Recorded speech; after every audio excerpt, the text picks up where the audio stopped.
who would like to recap what happened in the last session?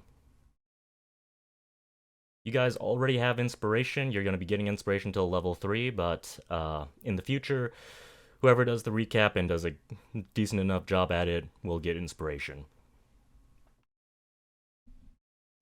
Do it, Bone. Give me the recap. But I don't like it, our inspiration. Well When I then, don't sucks use to it, be people you. just look at me and they're like, "Why didn't you save me?" I'm like, "I forgot." Well, I love Alright. inspiration. How does inspiration work in this campaign? The way I use it is basically it's just a reroll. Doesn't matter if you have advantage or disadvantage or what have you. It's just a reroll on any roll, including How long does it rolls. last? Inspiration. So assume I hold on to it and refuse to use it. It never expires normally. It'll be there until you use it. How many can I have at once? Just one. Yep. Yeah. I'm pretty sure Paka's the only person that ever let us keep more than one. I've I had have other never DMs. heard of anybody else doing that. It gets crazy where you just save them all up and then throw them all down in a boss fight and just Yeah, pretty much. off, and it's not fun. All right, so Joe, John, do either of you want to do the recap, or am I the scapegoat? If you don't want to, then I can just recap the last session as well. Go ahead, feel like it. All right, I gave them a chance. They've spoken. At least Okay. one of them have. Okay, so last time on the session we had, it was session 0. People were panicking, getting characters together, and we were introduced one by one. We were in the slums of Veer. Things came up one by one, got kicked off by our local orc barbarian, who got promptly conned by a swindler con man with a game of luck and cards. He was winning until he did not. As he walked away, another party member noticed the con man had a deck that was stacked, all jokers, and made the swap while the barbarian didn't notice. Pointed this out to the barbarian with evidence, and the chase was on. The barbarian shouted that he wanted him to come back and that he'd kill him, and as they ran through the streets, people fell into things one by one. There was a traveling mage who had a bardish companion who's interested in seeing crime firsthand. There was a NPC tiefling crime lord with some thugs who was involved in the chase, as well as the rest of the group. My character was introduced when the chase came to its climax. My chess game was interrupted, and the old con man was cornered by an angry crowd. The orc stepped forward and, at some encouragement, decided that instead of impaling him, he would kill him slowly with fire. A bucket of slop, worse than slop, feces, was tossed on the two before any real damage could be done, and the man fled while the orc was distracted. During this event, the crime lord had been tripped by a well-placed candle and had eaten a face full of similar feces, and was not deterred from his task of arresting a person who's playing chess with Pyre, my character. The party, through different avenues and reasons, entered the building that the former chess opponent was dragged into. He was a gnome, by the way. And the standoff began. We had the shadowy dragonborn enter in the back and lay down some caltrops on the scene. We had a very charismatic fake noble stumble in the front door, kind of thrown by the orc barbarian as a distraction. and he played his role well, getting the crime leader to help him up and lure him into Kamos's righteous punch when he saw the gnome cry for help. The guard soon showed up, told us to stop the brawl, and that just seemed to make things worse.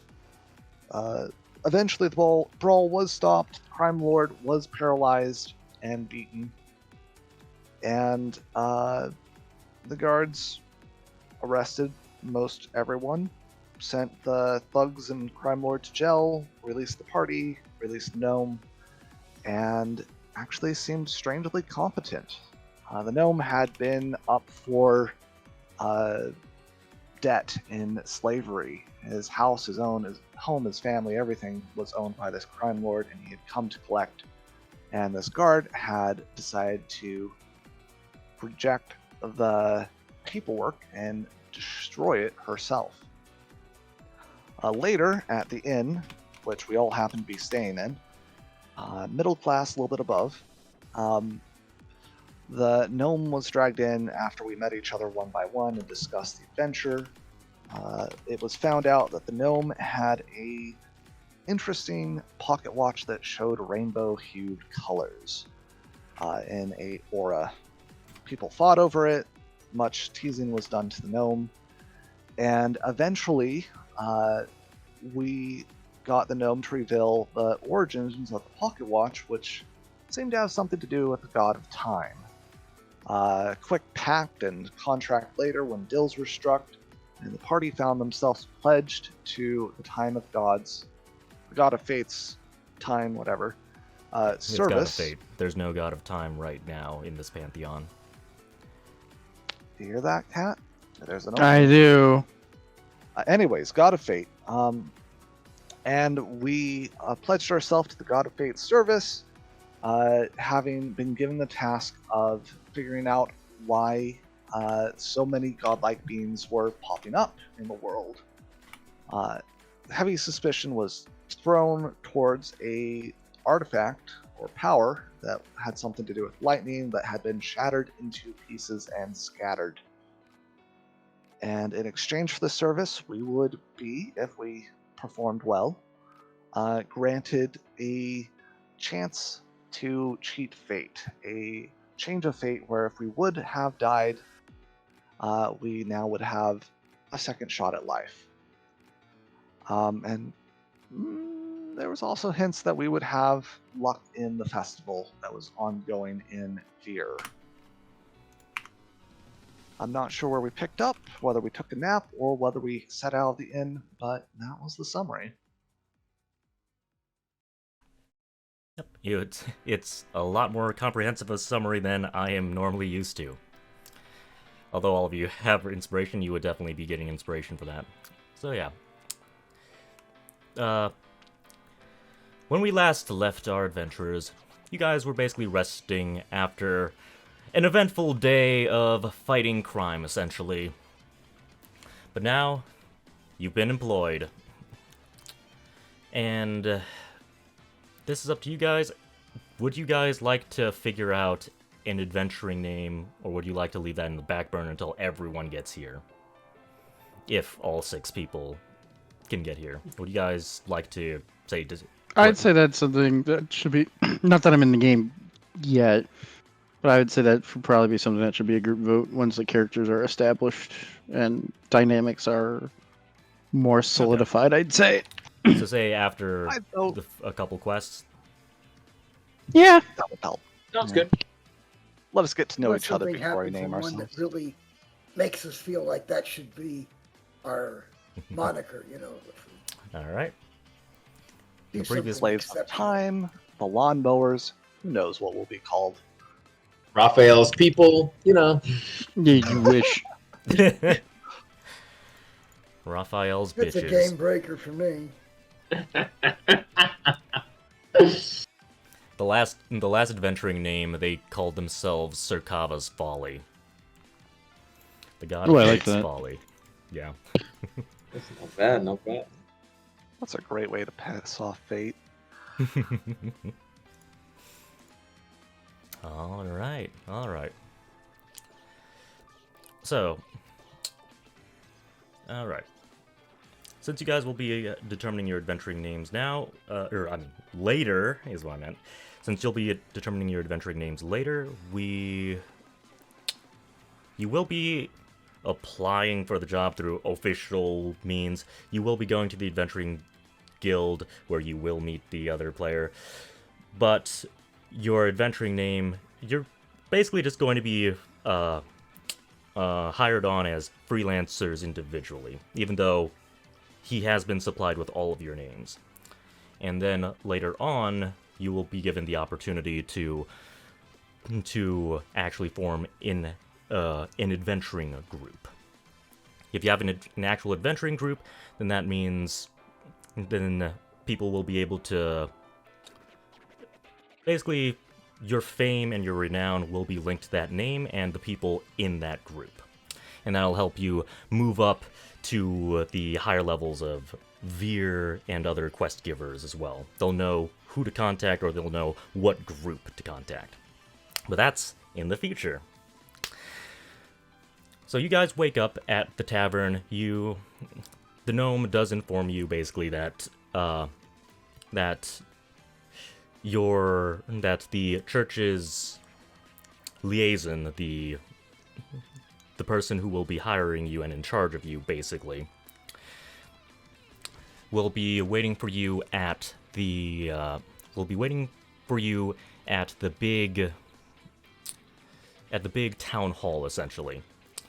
The town hall also doubles as an adventuring guild. It's in the commercial district.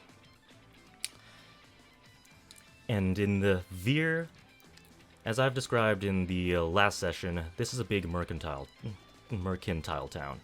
As we saw in the slums, you can see rundown buildings, buildings with broken windows. But when you go to the commercial district, the difference is basically night and day. And another thing to note, before I go on to describing the commercial district and the business side of things, it's very common for people to wear a full face mask that has essentially like a front curve, so that you can eat food while still maintaining full anonymity, basically. It's a common thing. It's likely that all of you would have some sort of a mask in your possession to blend in with the crowds, but it's not mandatory. Some people do walk around without the masks, but Veer is the city of vice, overindulgence, and greed. So if you want to maintain your anonymity while you do things that, in polite society, they would probably look down upon, it's perfectly fine to maintain your anonymity.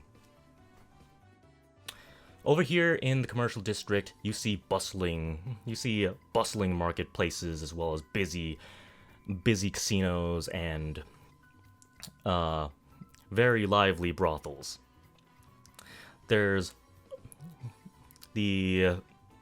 All the streets are just paved in fine bricks.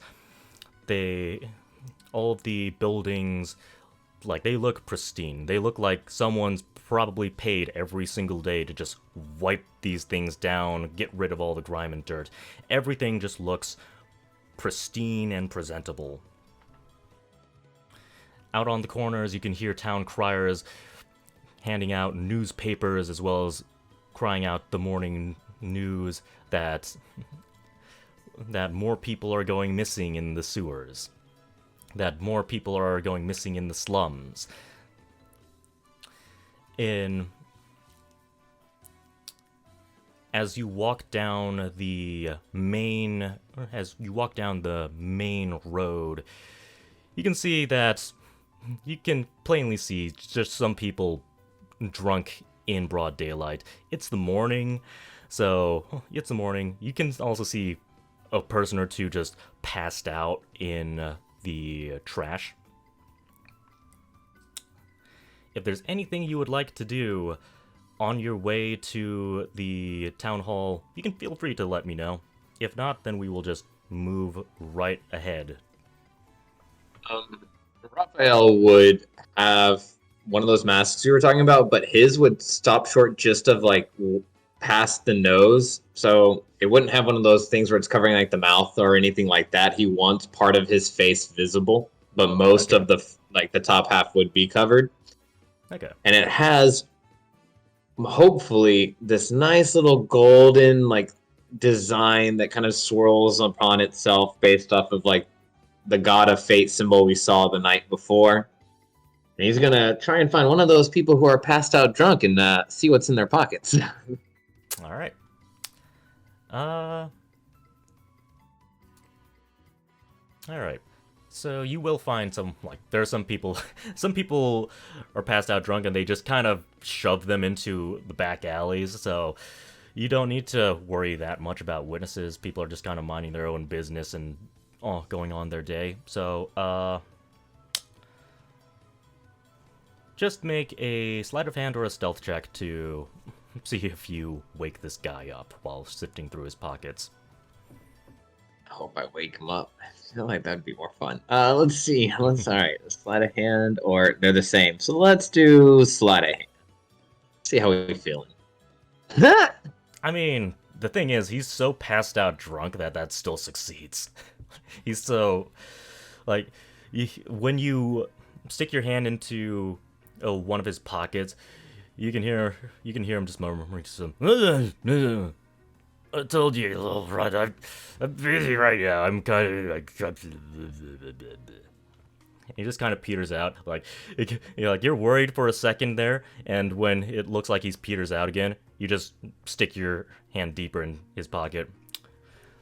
You find about 5 gold pieces in his pocket, one of his pockets. You can dig through the other pockets if you want to try.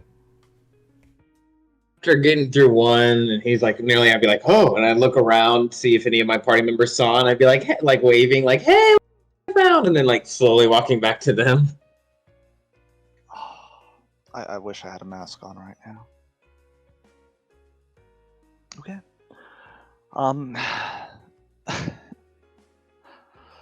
So I will survey the environment. Pyre will survey the environment and mark his path. He is large in stature and not afraid to step on people who don't get out of his way fast enough. Very similar to how you'd walk through a swarm of pigeons. Not kicking or smashing them, but giving one the odd boot when they don't move out the way in time. A nudge. Okay.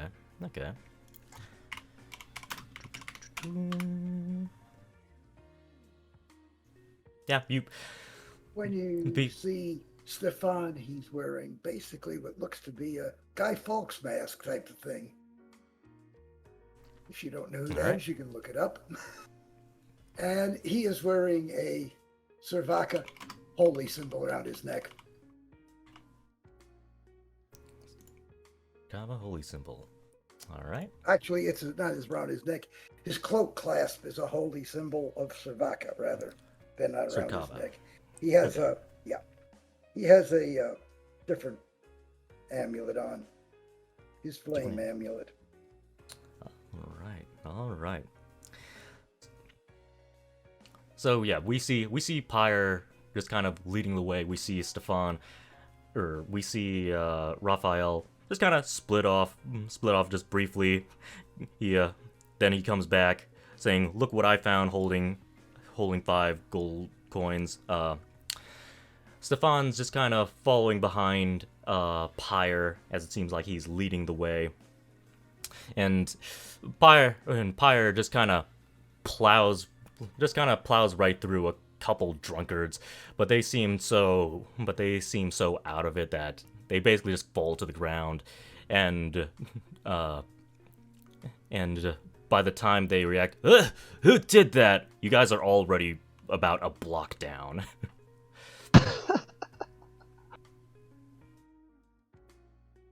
All right, so you guys make your way to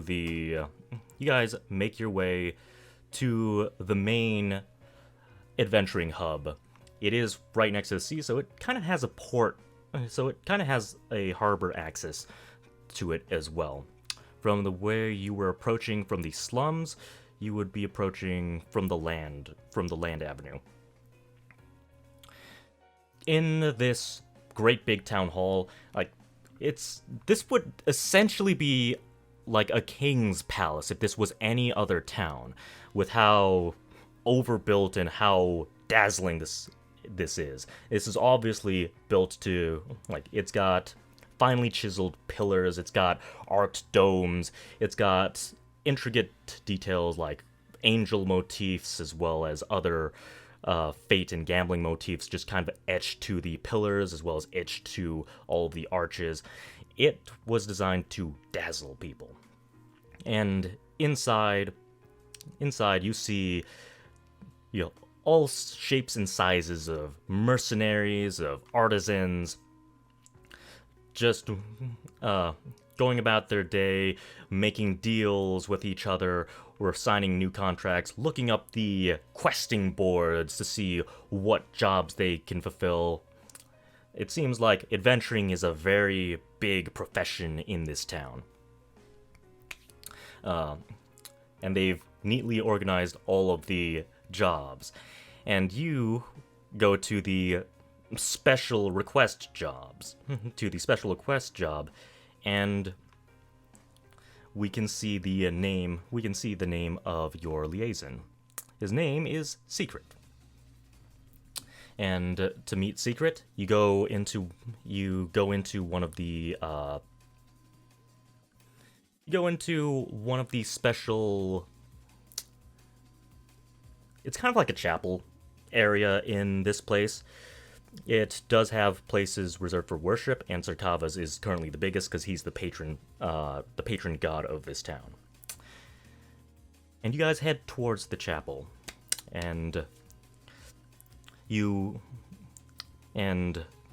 right in front of the chapel doors, and I will let you guys play out your meeting. Yeah, I think I do. Should I start by describing them? You can.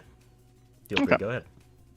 I'll go ahead and post his art while I'm afterwards to see how well I do. So Secret is this tabaxi. Like many tabaxi, he's kind of tall. He's slim. Oh, that works too. So yeah, he's this giant. I guess if you don't know what a tabaxi is, he's literally a giant walking, talking black cat. He does have these, as shown in the picture, he does have these like blue markings. It's kind of hard to tell if that's like natural fur or dyes, but it doesn't look like it's like drawn on. It does look like it's actually like maybe a part of his fur.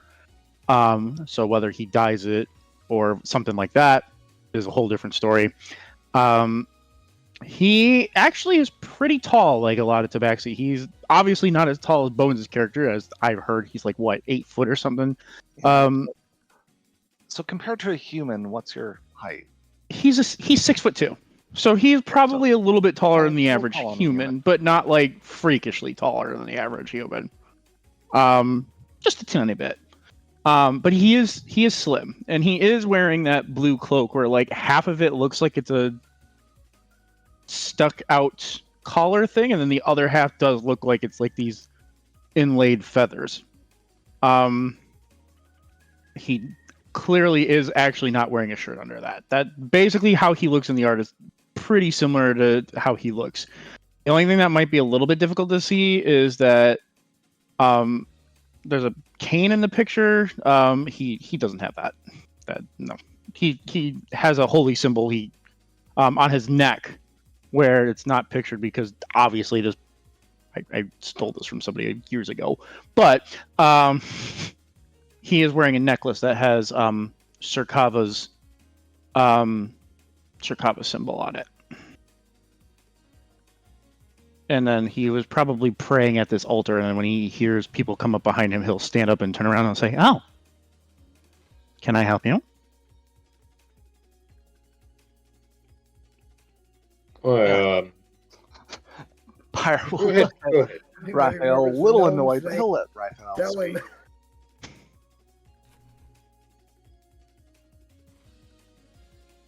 And now we're all quiet. Isn't this awkward? We don't know each other, and hello, Nobody secret. remembers the gnome that sent us his name. I am If you're Raphael. And it's nice to meet you, Secret. I really thought there was gonna. Yeah, I didn't think your name was gonna be Secret. I'm gonna be honest. That threw my me name is off. actually, my full name is actually Secret Dream. Most non-tabaxis don't know how to say that, or at least say the whole thing. So around non-tabaxis, I simply just go by Secret. I am from the tribe of the Radiant Claws. He told me he's gonna give me a secret dream. Isn't this the greatest day ever? No, that's literally my... God, that's literally my name. Oh yeah, I knew what you meant. I knew. Ha ha ha! Don't you know a joke when you hear one? Ha ha! Yes, secret dream, guys. This is this is the patron from the board. Go, Pyre. I'll shut up now. Pyre nods. Raphael, why don't you show him your ring?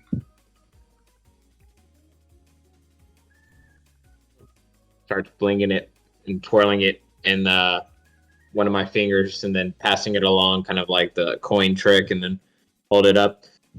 I'm, to be honest, pretty important to a very small group of people, I think. Very, but still important. Do I recognize if there's a signet on this ring, GM? You would recognize a signet on it, just you wouldn't recognize what signet because it's a swirl of like a different combination of like, oh, it could be this or it could be that. You are so important to such a small group of people that it is indeterminate. Understood. I will treat you as such. See the ham in there? There's a ham. Yeah, I think. Wait, what do you think, Fire? Is there anything in there? You see anything? He glances at you as a wolf glances at a bird, knowing that you're out of reach but still making noise. He will shake his big head and he'll say, I am Pyre. I am a son of the god of fire and forge. Now, I demand respect, but your god has made a interesting contract. Something that excites me. My father, actually. You're not the only one. Oh. But Well, understood. As the church says, we are to treat all the gods with some sort of respect. After all, in some ways, they work together to keep us all alive, don't they? Running this world. He shrugs. So, are you a descendant or direct? I am direct. Sirkava is my father. We'll have to talk about this later, but before I get distracted, he'll turn to Stefan. I don't believe you shared your name yet. No, I haven't. Stefan will flip back his mask and announce, I am Stefan, Duke of Eastwich. Nice to meet you, son of Sirkava. And you'll notice I am wearing a Sirkava clasp closing my cloak. That's an interesting clasp you have there. Yes. Out of character, because I'm trying to look at his art on this token, is it evident what race he is? I look human. Yeah, he looks He human. looks human? Okay. Okay. It's I just don't a have 40 fire. years It's or just any a of that fire shit. that makes him look like Bruce Banner. I just wanted to make sure. I wasn't sure if he was an orc or not. That's why. No, I'm not an orc. I probably should have found a better token, but I didn't. I was kind No, of it's in a fine. rush. I just wanted to make sure I didn't call you the wrong fucking thing. Like, hello, No, Sir I'm not Orc, an and then you're orc, like, I'm not an dude. elf. Obviously, neither one. I'm too tall to be a gnome. Yeah. Well, I'd hope. We can call you a freakish gnome. How about that? And I'd say yes. I feel like I should show the emblem of those that I work for. I also work for the church as well, as you can imagine. I am a seer. Technically, my full name is Seer Secret Dream. Seer being my rank and title. But that makes me feel old. You don't have to call me that. That's actually one thing I'll note for anybody who knows what a tabaxi is. He looks like he's hasn't been an adult for very long, we'll say. He looks pretty young. Not like child young, but like teen to early, he like just out of teen. yeah, like he has been out of his teenage years for maybe only like a few years. Young adult is how I describe that. Yeah. Probably most of us are. Don't Yeah. remember what mine is. I have to look and see. Oh yeah, I'm just out of the teens and Yeah. Adulthood. Perfect. Got out and started doing things on my own. Yeah. Made I think contacts. I thank you all for coming. The job that I require help with is difficult to explain and yet easy. Would you mind having a seat? We can start from the beginning. Not on the steps of your temple, but if you have a more suitable place for such as us, yes. Do I have a meeting room I have access to here? Yeah, Draw? with your position, there probably are a few rooms reserved for the church specifically. Follow me, please. And he will start leading them inside then to one of the meeting rooms that I'm sure they probably recognize his face at this temple by now if he's been here for a few days. He basically just tells some people to piss off. Politely, of course. And then he'll look at... Sorry, go ahead. Yeah, always be polite when you tell people to piss off. You Oh, never know who absolutely. they might be. Exactly. Sarkava has a lot of... I have a lot of siblings. Don't want to piss off the wrong one. Don't know who is. But yeah, he'll look over at Pyra after motioning the table and say, "Will this suffice? I hope the chairs are big enough to accommodate for your stature." I will make do of the craftsmanship. However, you are the one who is giving us information, not so much the other way around. You are aware of what can be seen, what can be heard. I am. Then I am sanctioning official church business. This is not some private contract. I am not doing anything, any scheming or anything like that. That was So our understanding. Let me start from the beginning.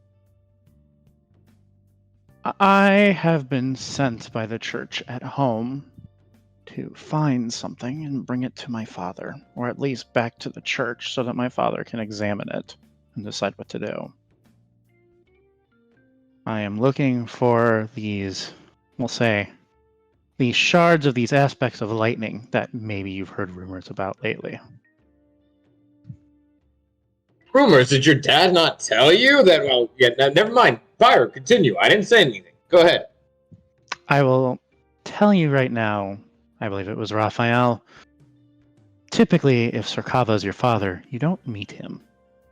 Typically, Sarkava will say, lays his seed and leaves.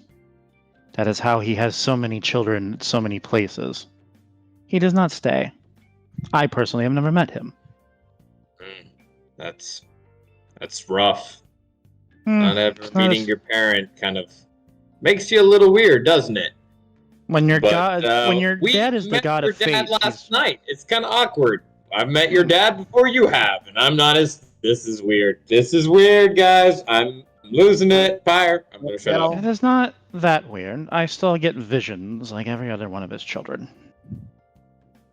Visions that directed me here. Directed me to you. Fate works in mysterious ways. If I am to be working with you guys, you will respect those who have the blood of the gods and have instructed you as such. It is good for your health to tread lightly on those subjects. And if you do not know what to say, then say nothing at all. For some, I am not. As for my experience, gods, even when they are available, are gods. They have much to do, and that does not always include their followers' needs. I do Wow. not have as much of a stick up my ass as some do about it, but yes, he is correct in some ways. I like this guy. Oh my god, this guy. Wait, no, yes, Pyre, I understand. Utmost respect. God's important. Continue. I'll wink at Pyre. Just like once, just like, I get what you're putting down and I appreciate it. What we have decided to do as an organization, as the church, is to gather the shards to make sure that nobody else has access to them.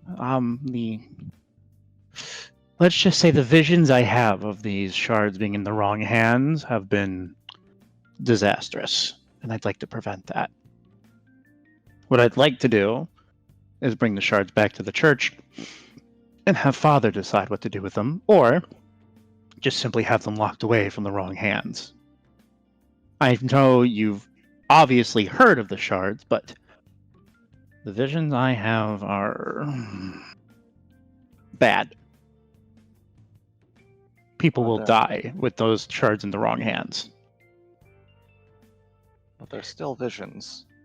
Whether they are Yeah. current or possible enemies, what were the races, the faces, the countries, All of the them. houses, all of them?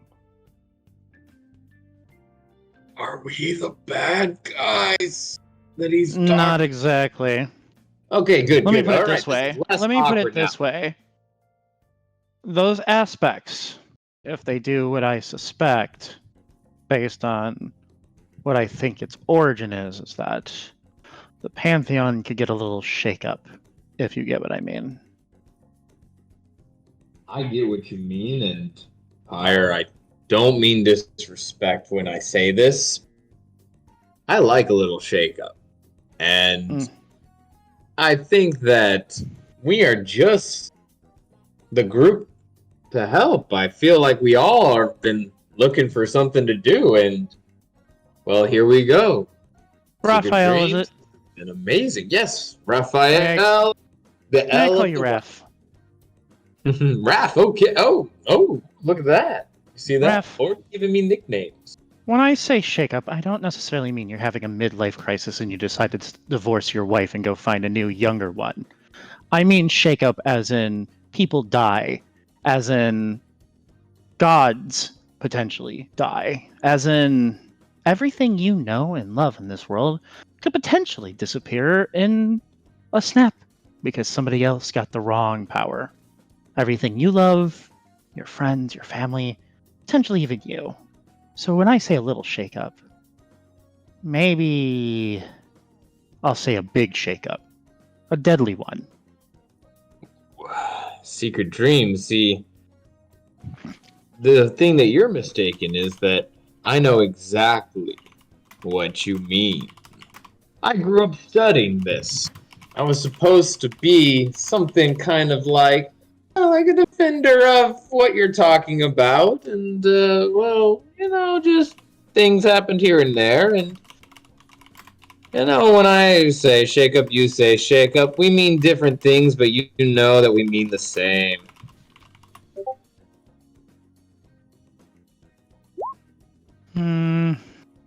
He looks at him for a moment. You are quite optimistic, aren't you? As well as can be. Life is one of those things, you know? Glad to be living it. Not everybody can say that. Rude. My point being, I'm trying to prevent such a... As Pyre pointed out, they are visions. I am trying to do my best to prevent those visions from becoming reality. Are you actually saying that some of the current gods may go the way of the progenitor gods and disappear? Yes, possibly. It depends how greedy whoever gets their hands on those shards Or do are, the especially if they progenitor put them all gods together. come back and take over again? I don't know for sure. The only thing I know is that put together, those shards could potentially give somebody godlike powers. Whether they're gods or not is for debate. But I do know that theoretically, that somebody who has that much power could be a threat to the current gods, all of them. My father, his father, anybody's father at this point, if they're one of us, are kind. If you like things being You're shaken up. trusting us to go out and gather these shards? I'd like to gather them, not necessarily put them together, not necessarily reassemble them. I will let Father himself decide that when he gets a hold of them. Being that his domain is fate, he would probably be able to see what the best use of these shards are, if we should even use them as a people. The best option might just simply be to lock them away so nobody can do terrible things. We lock them away in different places so nobody has access to all of them. That is also a possibility.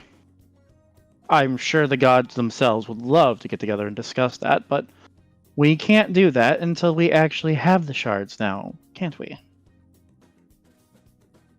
Perhaps. What guidance have you been given about what to do when we acquire a shard? Not the much. Shard, a shard. Admittedly, I wouldn't say I have carte blanche in the situation. I will say that, as far as I know, I'm the only one who's gotten these visions. So, while the church does know, I've made it very clear, my visions to the church. Right now, simply the orders are to gather them and secure them, either here or at, I assume, one of the other church branches, depending on where this adventure takes us.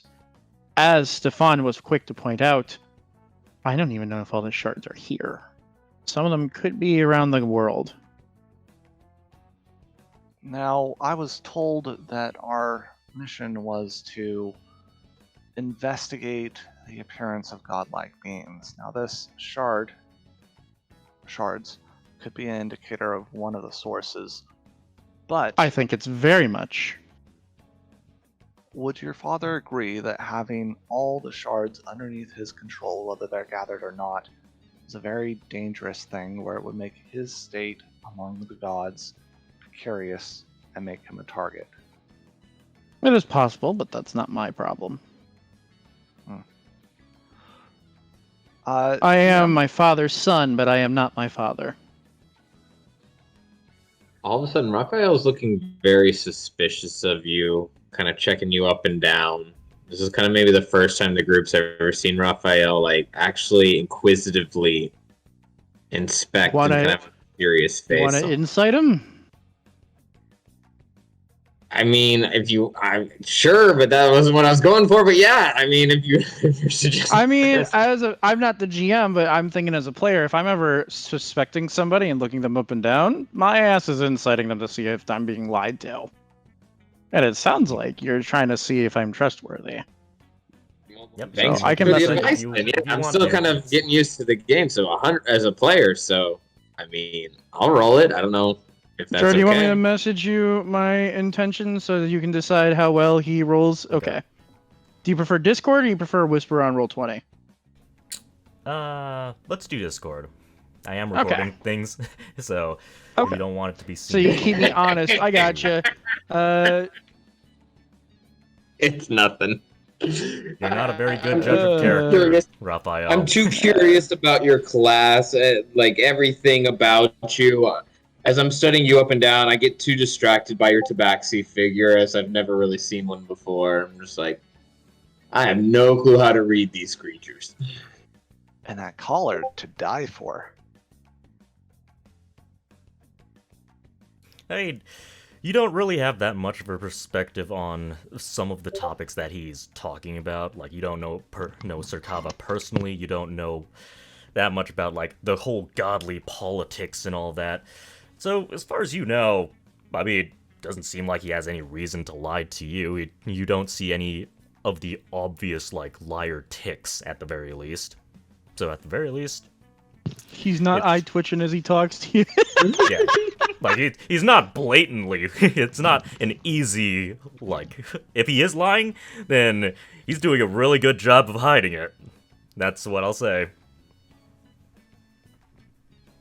And Raphael, as he finishes this kind of look, and he's looking at the group and looking at just doing that back and forth, like real quick look, like I'm out of my league all of a sudden. Like I have two demigods in front of me talking, and this is not what I was ready for.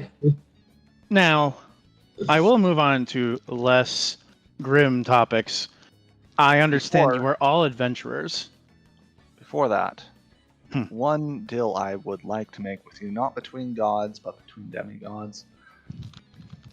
We can agree that having them all in the same place is dangerous, and having them all underneath your father's control without a plan puts him at risk.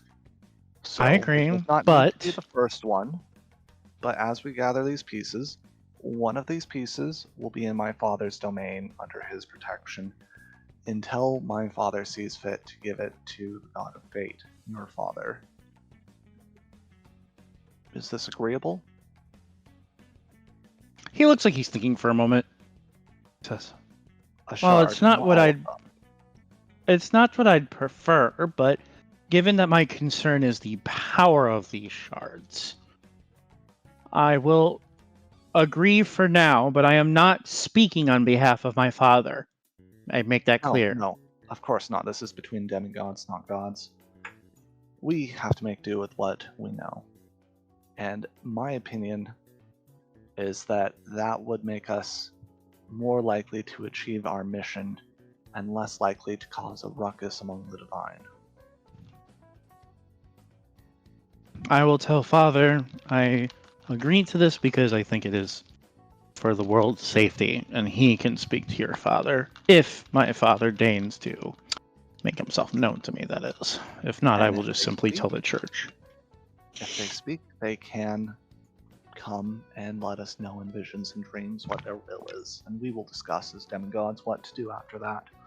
But it gives us a plan, lets us know what to do with our means, our knowledge, and present it to those who have the final say. Now, if I may, I understand that most of you are adventurers, and therefore I also understand that some of you might not even care about this in terms of the politics or the worldview or anything like that. The church, due to the nature of the mission, how urgent and dangerous this is for the world, Jorah, stop me if I overspeak here. I'm saying that to the GM, clearly. The church is willing to compensate. I am not at liberty to talk specific numbers quite yet. I am still waiting for the church to get back to me about that. But you are adventurers. I understand adventurers do not work for free. And keep in mind, I will be going with you, and I will be offering my skills and services as a healer as well. An olive branch. To put your words down on paper, give each of us a script of recommendation to your father's temples, so that we may find refuge should we be separated. That's easy enough. I could do that. And Just make sure you do not misbehave. are you're talking to me, aren't you? I promise. Best behavior. I promise. And another thing to add to that, I don't know if you can cure it or not. There's this other companion that we have who might be hungover. As he fucking falls into a void. Does anybody else hear him just getting Yes. quieter and Yeah. quieter? Certainly not. Wait, Yeah. what's happening? You just got Fell like into a really sewer. quiet. You're like, there's this other companion in it, and it's like you just like started getting really quiet. Like you fell into a trash can and kept Yes. going down. Yeah. Is this really what Fell into the happened? sewer and yelling back up. I don't know how it happened. I guess I was moving away from my mic, maybe? I don't know. It doesn't look like yeah, it. it sounded like you just looked away from Yeah. your mic, but it got Yeah. like really quiet. Sorry, it was just funny. It was just Go ahead. Go ahead, Sorry, Ryan. go ahead. Repeat what you were No, that saying. happened. That happened. You just There see was a- Raphael like, Yeah, basically the last thing he's we heard looking was at fire. you said there's this other companion. And it's like, as he's like getting quieter and quieter, as he's in the canyon, he looks over at Pirate and is like, "Yeah, I think he. Never mind. Not the church's worries. Never mind." Gonna look at Pyre, who's clearly being potentially looked at as the leader here, and raise an eyebrow. Pyre will shrug and he'll say, it's his judgment on whether or not it's worthy of your attention. What happened? Out of character DM, what the heck is he talking about? Are we talking about the I'm character? talking who's about in- the guy who's not here this session, just in case, Zorg. whatever. Zorg, yeah. The Zorg, the guy. Talking about the- Zorg. Yeah. Just in case he does pop back up, we can be a little joke about him being hungover the whole time. I will. Okay, Sure gotcha. is. I'll take a look at him. I am proficient at both magical healing as well as the normal kind. He But- was the one who drank too much last night, not us. That was his choice. And to remove that consequence from him is to incite the sin to happen again. Or is to make my life easier to get people to do what I want, which in this case is to help me. A very slight nod. I think, Pyre, now that I've talked to you, I know exactly what kind of person you are, and you are respectable and noble, but I also think that maybe I need to help you learn to relax at some point. Get you through some meditations. Relaxation is wasted effort. Raphael, as you have seen, is our honey word liar. Stefan is our observer. I would not say he's the smartest, but the one who comes up with plans. I am simply the one who has confidence. I like your description of yourself. What are you actually good at besides confidence?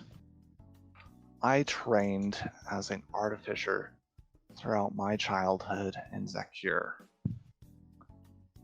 My Well, that makes purpose in sense. You being are your here- father's child. It was more than that. It was my choice, not my father's choice, not my people's choice, and not yours. As Mine. it should be. My father and I might disagree on what fate actually is. I personally believe that fate is simply the culmination of what happens based on your life's choices. Maybe a little bit of a hint of what's going on in the future. But at the end of the day, everybody's in control of their fate somehow. Even the parts that they can't control. We are all subject to our fates, and we have to accept them. As Well- a Personally, wise... I have committed myself to your cause. I believe the rest of us have. I think it is time we find out what we need to do instead of discussing philosophy, which can go on forever and ever and ever and ever. I like the way you and think. ever. The first thing that I'd like to do is, it sounds like if you have already met my father and have been primed in this way, in some way, that must mean that you guys must have some sort of lead that I am already missing. So, I would have you tell me exactly what happened and what the circumstances of were, when you met him, and what he told you. Okay, so let me preface this that Raphael still doesn't know that y'all are all speaking telepathically. So this is probably what he would say. Telepathically? He's the only one who would have thought he was talking during the time. Well, while everyone was just revering your father, I was able to spark a deal for our group. You wouldn't believe it. He's a haggler. I will tell you, your father. What a haggler. Anyways, he was talking about these games and these adventures and this things around us with the shards and how maybe the festival might help us find the shards and he wanted us to find them for free and I was like, nah. So I was able to negotiate a little deal where we would help. I guess now You don't need to find the hear all shards. that bullshit again. Wait, what? Hey, I'm trying. I'm just I telling know what what you're happened. trying to do. What? You almost sold your fate for a watch. Ooh, you're one of those. I have to keep an I'm eye not on the one you. who even wanted the watch. I was just trying to fuck with the gnome, and all of a sudden, gods are here. Okay, fine. Basically, you like, he said something about the festivals and us and doing well with the shards, something along those lines. We'd find our way, yada yada, something like that. Fire puts a sheet of paper on the table that has been printed out in cursive. That, not cursive, but like very flowing print. Very fancy script. I gotcha. It's fancy, but very practical to read. It's very fine penmanship. And he recorded what your father had said. And it's in chat. Bones, I love you. What can I say? Let me go to the chat. And I'm going to take a look at this. Bones, or not Bones, your Bones. Secret will take a look at the paper.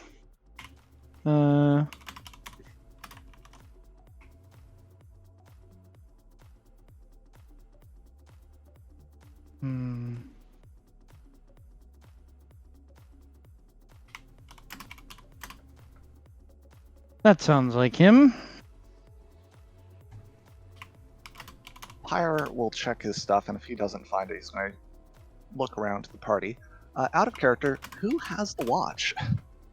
That was, well, I believe you guys were arguing about that. Zorg really wanted the Last I watch. saw of it, Zorg was claiming it.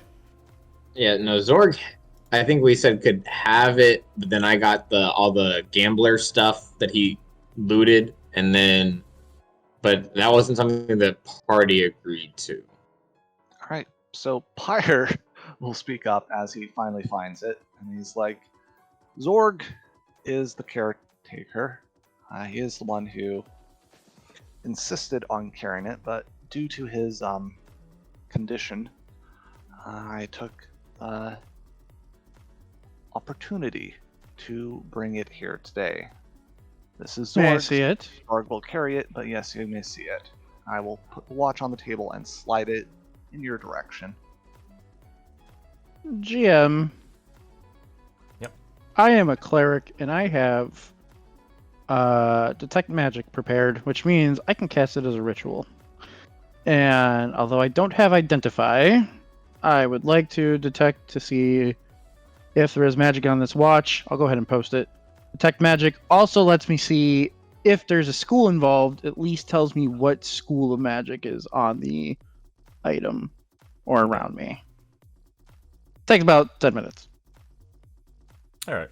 Yeah, you tell the party, like, you tell the party that you're basically going to be casting a spell to divine this. So this is a I believe it would be classified as divination. This would be classified as divination. Okay. It does radiate magic, and that magic does seem to have it does seem to have like a stream that's going to 3 different places from what you can tell.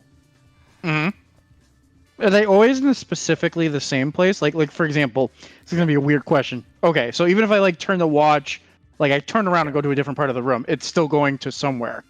Yeah, it's kind of like Okay. a compass where the beams are always going to be pointed to a particular direction, no matter what. Are any of these beams connected to any of the people in this room right now? No. Okay. Interesting.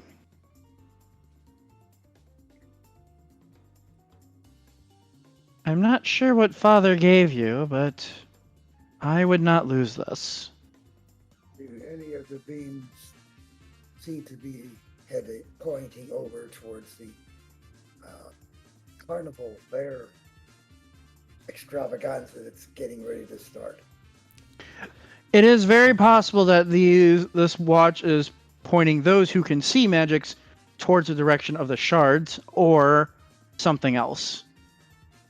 The festival would make sense for one of the shards to be at if somebody is already channeling the power of the lightning shard. You would probably guess that they'd want to use that power to make money at the festival or show off.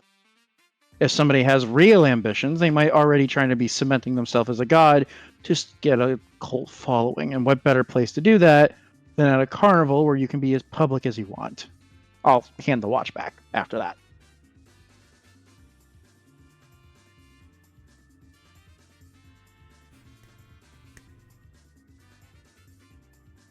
I would say when we get potentially closer to a shard, pull it out again, and let's see if it's pointing to Yes. that person. It sounds like the festival is the place to start.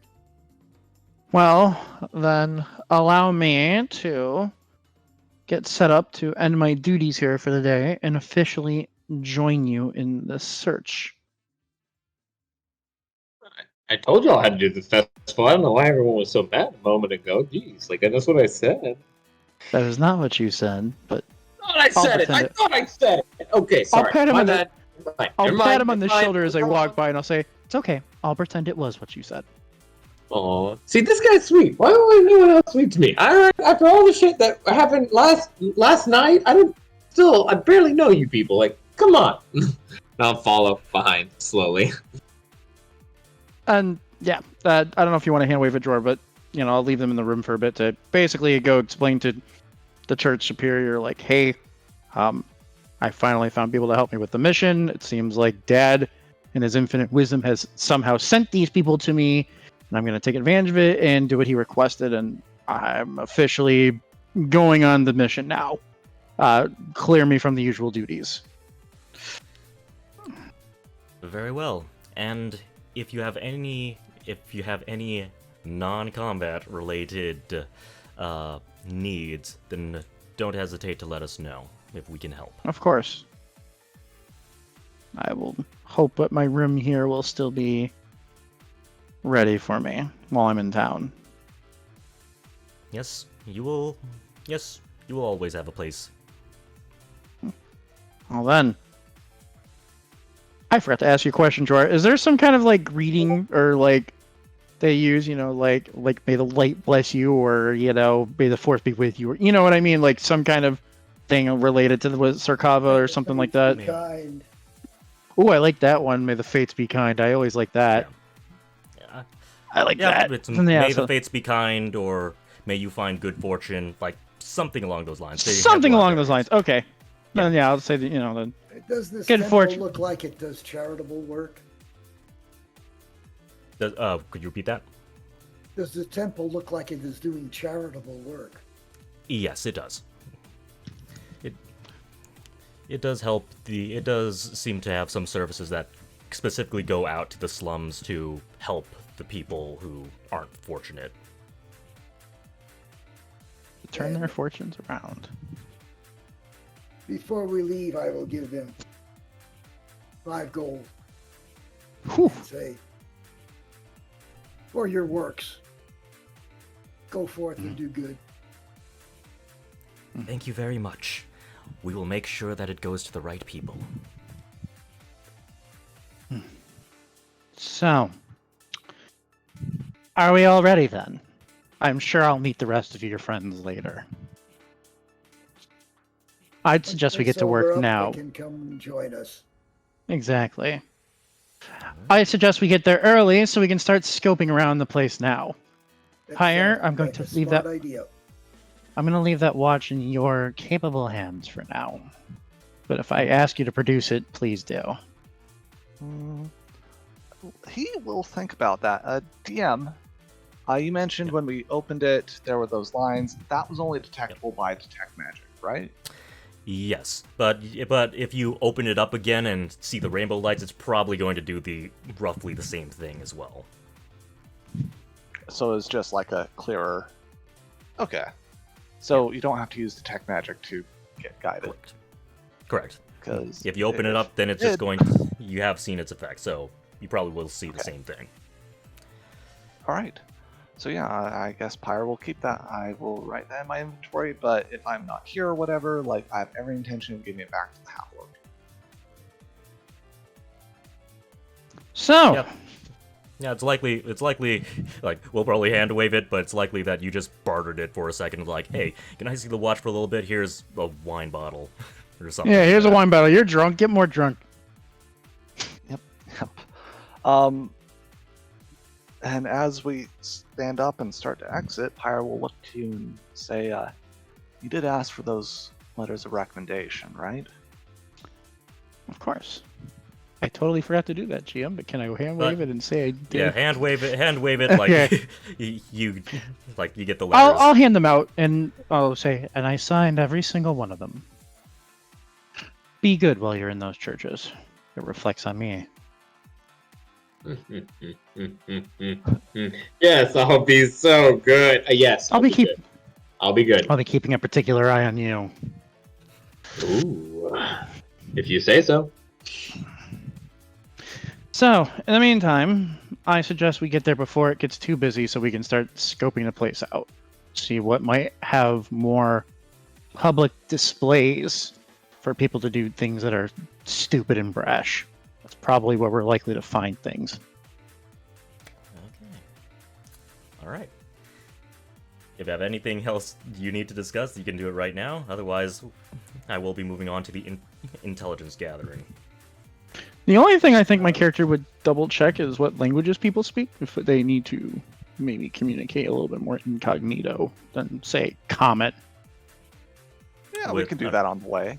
I'll Yeah, post one exactly. now. Yeah. We can just post languages. That would make life quick. I'll do that for Zorg and Ash as well, so that you can have that in the back of your mind as well. Oh, look at that. The two demigods speak Celestial. What a shock. People are just staring at us as we're talking about everyday things. So it's Yeah. the angels. So, Ha! This one was a Zorg, and this next one is going to be Ash, and he's got a lot. Wow. I'm not going to click on that one, because he's probably going to want that a secret. But he knows these ones, and he obviously knows Thieves Can't. Okay. Fascinating set here. Okay. I'll keep that in mind. I matched languages with two different people. Besides Common, obviously. So at least that's good. Okay. That's all. I'm ready for setup at the carnival if you are. Yeah, no, Raphael would definitely be bragging about that celestial language. All right, that's all I'm saying. All It is a surprise, admittedly. I know a thing or two about gods. You just wouldn't notice. Yeah, So sure. I'll let each of you determine what you want to do, because there are many different types of information that I could gather you, be it what events are going to be happening, be it rumors related to anything lightning based, or like suspicious happenings like the disappearances, other rumors like that. Or you could just try to gather information in other ways. Maybe you could try to contact the criminal underground, or contact the major house that's in charge of basically intelligence gathering. You have a lot of different avenues for how you want to approach it, and I'll let each of you approach it however you want, and then I'll determine if you need to make a roll and what roll that needs to be made. If you know what you want to do, you can feel free to just type it out in chat, and I'll get to it after I'm done with every other person. But anyone has the floor right now if you know what you want to look up. Type this out.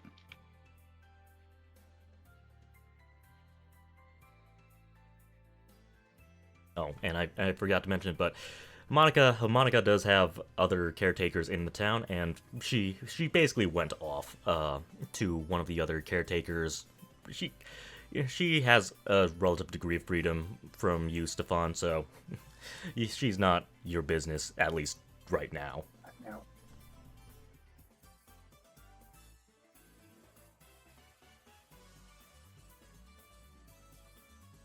Okay, let's start off with cats. Okay, you're looking for events that are very spectacular. Okay. So I am going to... How are you going about gathering this information? Are you just like talking to people, or are you trying to Mainly look it up? talking to people, in particular, looking for people who might be already advertising such things. Like criers and people who might have posters and things like that. And then maybe if I hear the occasional rumor, like, "Oh, did you hear? There's this last-minute guy who got himself this part in the street. He just came out of nowhere and he's performing these spectacular things later today. Things like that." Okay. You can Is there feel anything free you'd to like me make. to roll? You can feel free to make an investigation roll or a charisma-based roll, whichever Hey, one I'm you bad want. at both of those. Where am I At the very worse at? least, even if you get a 5, you're still guaranteed just the surface, like obvious information. I'll do persuasion. Persuasion. Okay.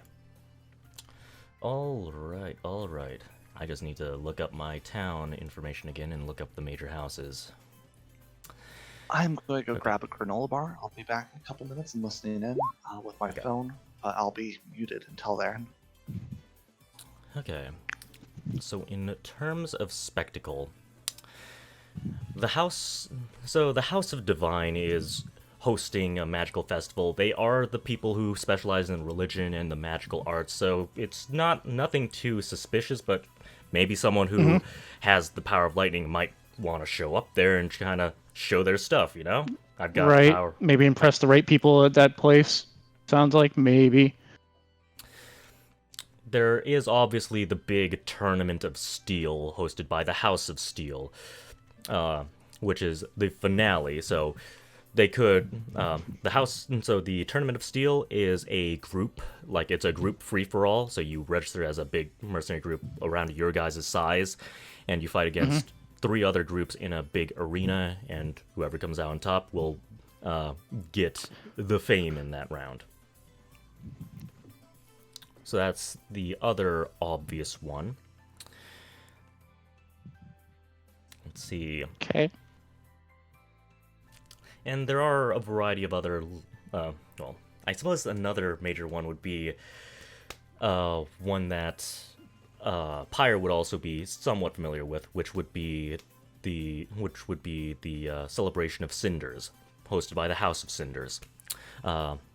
They're pretty much the scientists and innovators and engineers of this town, and they like showing off their wacky, wild gadgets and invite other engineers to basically innovate and show their stuff as well. So, if they Gotcha. could find something to use with lightning, maybe they could use it there. Those are the 3 major events. There's like a variety of smaller events, but if they were looking for the big fish, then these would be the main 3 events that they would be aiming Right. for. And gotcha. Okay. I have notated these down to discuss with the party later. All right. And we're going to skip Bones because he's away right now, and he also DC'd. He'll be back on his phone. There you go. Okay. Stefan realizes people are going to be talking to different ones, and I'm going to actually reach out and talk to the Roughnecks, the guys who organize this thing and do all the work behind the scenes, and try and find out if there's anybody who's exhibiting an unusual talent with lightning or any other unusual talents here. Okay. Just to get an idea. And I'll use a little persuasion to see if I can get them to talk to me. And, Persuasion. I Are you will- going to... Well, I'll I'll pull out a flask and pass it around a little bit as we talk. Okay, a flash of just normal alcohol of some sort? Yeah. Okay. Oh, shitty goddamn persuasion roll. I mean, so you're... okay. Unless you give So- me advantage because I'm plying them with a little alcohol.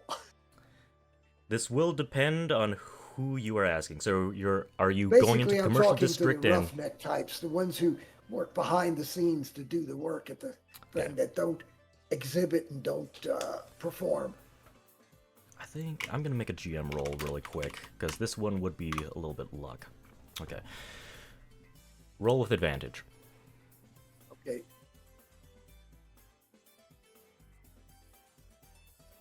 So just make one more roll. You don't need to roll. Yeah, I know I was trying to. There we go. Even worse. Okay. Even worse, yeah. That's funny. So you're looking for rumors about this, and you actually oh boy, in the tournament of steel, in the previous tournament of steel with the other group, I kept rolling nat ones on all of my NPCs. No one could fucking hit anything, at least on the NPC side. That was it was the most frustrating thing in the world. Really bad. I've had that happen. Yeah. So what you're saying is the show this year is really bad. Well, I argue that it would still be a good show because hitting AC still means that doesn't necessarily mean that they just flat out missed. It just means maybe they parried or blocked or tanked the hit, other ways of that. So it could have looked like it was a really close fight. So that's how I rolled it. But anyway, so Stefan, you actually get a side rumor that wasn't related to what you were looking for in the first place. Apparently, in one of the quarries that mines out mana crystals, they've been having some, like, the mana crystals have been behaving in a very weird way. There seems to be like a small staticky spark of electricity whenever they mine them out, and occasionally a crystal just flat out explodes in a little fiery burst, essentially. So there's something strange going on in that quarry, and they've been sending out they've actually got some job requests over at the Adventurers Hall to have mercenaries investigate and see what the cause of that is. For what you asked specifically, some of these people are pretty far up their own asses. So it doesn't seem unusual that people will be bragging about their powers. They make wide displays. Some people do specialize in lightning magic, but it doesn't seem like anything spectacular.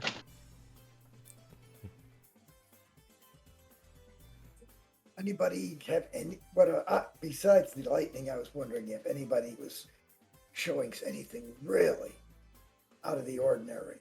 Really out of the ordinary. Because they would see these people practicing and shit.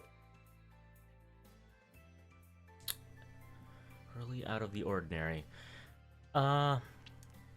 These people are not versed in magic, so to them, like, any sort of magic, it looks fantastical to them. If they were more versed in magic, they might be able to see, like, a lightning bolt, or like their showing looks a lot more unusual, or a showing is not magic, but they're just the comic annual book. thing. They've seen enough to know that some things are ordinary and some things are exceptional. In a sense, but this is also a big festival that a lot of other people, like, they will see odd people from corners of the earth gather here. So there's a lot of surprises most of the time. But I would say that among the people you've spoken with, they don't see anything that's extremely out of the ordinary, something fantastical or godlike in scope. I thank them and leave the flask with the last guy I talked to. Okay. Yeah, you were likely speaking, like, with a group of people who were on their lunch break, and you can kind of see them kind of fight over the flask. Like, hey, that was mine for my info. Oh, what? You didn't even speak about unusual stuff. Hey, I told him about the event at the quarry, alright? It's mine. And as you're walking away, you can just kind of hear the scuffle in the background.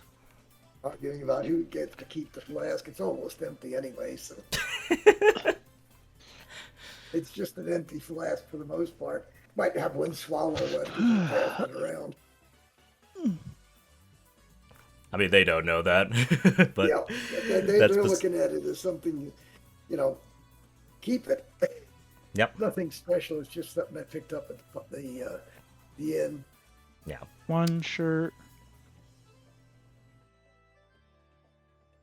Okay. Bones. First, just checking. You're back, right? My bag? Yeah, I am back. Okay. Took me a second to hear that. All right. Let's recheck on festival. So essentially, it's just a history check. Before I even go to the festival, I'm thinking about the key areas where there's essentially hot spots and cold spots. Like someone who has a lightning shard, they're not going to go to the most average area ever. They would go for key areas to either show off their abilities, to hide their abilities where they won't be noticed, or a place that's in high demand find the best seller at. If he's looking for a seller, he's not looking to sell at a stall. This is more of targeting the filthy rich, the nobles, the powerful. Okay. Okay. So I'm not so much looking for what the festival is this year, but rather where have events similar to this happened in the festival in this city in previous years. Doesn't have to be at the same scale, but you know, if things always happen at Bloody Mary Street, then let's try out Bloody Mary Street. So they're okay. Big venue. Okay.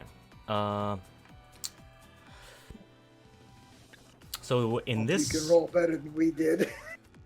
okay. So I will allow you to make a history or investigation check, and I will also ask a question. Have you been to Veer before? I have not been to Fear before. I've been very absorbed in my studies Okay. and dedicated to that. However, I would say that I've done preparation in going to Fear. I didn't just go, oh, there's a festival Okay. with shiny lights, I'll go there. Like, there was reasons yes. that caught my character's attention. So from an artificer's viewpoint, from people from Zakir who care or are interested about the fair in Veer, that would have been my information source. I'll make a history check. Okay. Aha! Highest one Since- yet. Hey, congratulations. 14. You beat the hell out of the rest of us. It's still Of course, nothing. that's It's not saying It's still much. nothing. yeah, it's still not much. Okay. So the places in Veer, so the major places in Veer are actually, they're consistently the same venues, essentially. They're the same venues that have the same, like, wide open space to accommodate these big events. So if they wanted to show off to as many people as possible, they'd probably show off in, like, the central square or the giant coliseum that hosts the Tournament of Steel. Like these magical displays, these firework displays, all these things, if you want to dazzle people, it would be in these, like, in these common, like, festival area grounds, essentially. So it's almost, so if they wanted to, if someone had a shard and they want to show off, it's almost a guarantee that they would be at the major venues, particularly the venues that I spoke of earlier that with Cat that you'll Okay. hear later. That actually gives me a reason to go for those. So, showing off major venues. Hiding. If I had to describe hiding, it would be the odd areas where no one goes, or the areas where the black market and crime is rampant. A lot of crime can happen in the slums, and you can get away with more stuff in the slums. So you could probably hide stuff in the slums. There's also the sewers underneath, and anyone can go underneath there. Even Ash, who's in your party, would even just flat out tell you, like, hey, I could go down there too. Like, people in the underground and beggars and stuff, they can go down there regularly. And then if you wanted hiding in plain sight, you could probably see if you can pull any strings with the House of Right, who are pretty much like the people in charge of intelligence. You can say that they're kind of like the spy masters in a sense, but it might be more difficult approaching them and getting what you want from them, even if you flex your noble status. It'd be hard for me, but for a lightning bearer, let's assume it's a king from another nation. Just go crazy. High resources. Would they be able to have influence over the House of Right? Are there things that can bribe or pay their way into their services? It's not just contacts, but rather favors or wealth or magic.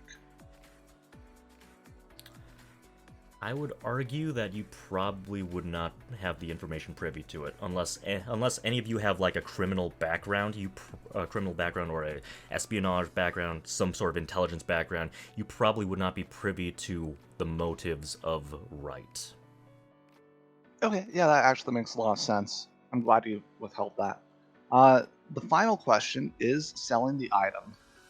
Who would be the key players in the town who could afford a piece of a godly artifact?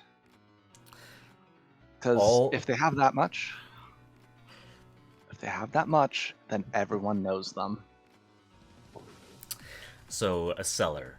So it's easy. So this might be a bit difficult because there are 8 major houses, and like they rule as a council, but they do have like a bit of an antagonistic relationship with each other. They're like, if they aren't competitive, then people will overtake them. They will fade into obscurity, and this has happened with other houses in the past. So all 8 of them are constantly looking for an edge over the other. So any of the 8 major patriarchs or matriarchs of all 8 houses would probably be willing to buy it. Interested. Okay, yeah. So this isn't so much who's selling it, this is who's buying it I'm most interested in. Yep, and I am going to just mark down the names of all of the houses. And there is one that's quote-unquote the ruler of them all, but he's still in... it's mainly because he's the founder and they all give him respect, but that power is shaky at best. Figurehead. Got it. Yeah. And I will paste all of the major houses. Each of the major houses also, most of them do worship have a different patron god, essentially. All right. I know you're listing all of them, but I think the one I would know most about and would be most interested in is there anyone who worships my father, or anyone who is of primarily a dwarven house? Okay. Let me just count. I'll count. let you post your stuff out. You can go ahead and go through it. 4, 5, 6, 7, 8. Okay. So these are the current 8 houses. I'm gonna post it on Discord too, just so that you can get it. Just so that you can get a nice list without my name in it as well. And now I will point out specifically. I might as well point it out in Discord. The House of Cinders worships Zygon. The House of Cinders worships Zygon, and the dwarves would be... Let me just find them. Would be the one that worships Matilda, the goddess of justice and order, so the House of Crown.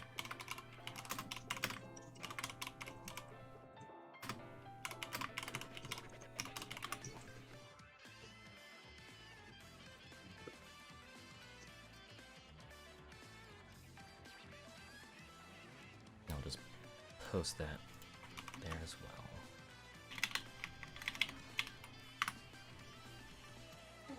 Okay. And I know I keep asking questions. Between the House of I'd say Cinders that this and is House the of last Crown, one. This is the last one, and then Okay. we'll move on. Cinders and Crown, do they have conflict or alliances with each other? What's their general relationship? Crown is currently on very bad relations with Cinders specifically, and Crown doesn't have a very good relationship with most of the others due to I'm going to just be vague and just say that there was drama in the past. There was drama in the past, and Crown is non-good relationships with anyone except the ruling house of Veer. Okay. That answers it very clearly. I know where I'm going next. I'm not going to the ground because that would spread rumors and probably end with me being crucified.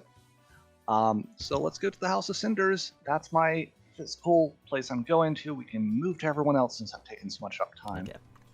All right. Okay. Next one on the list was Raphael. All right. Talk to the street for info.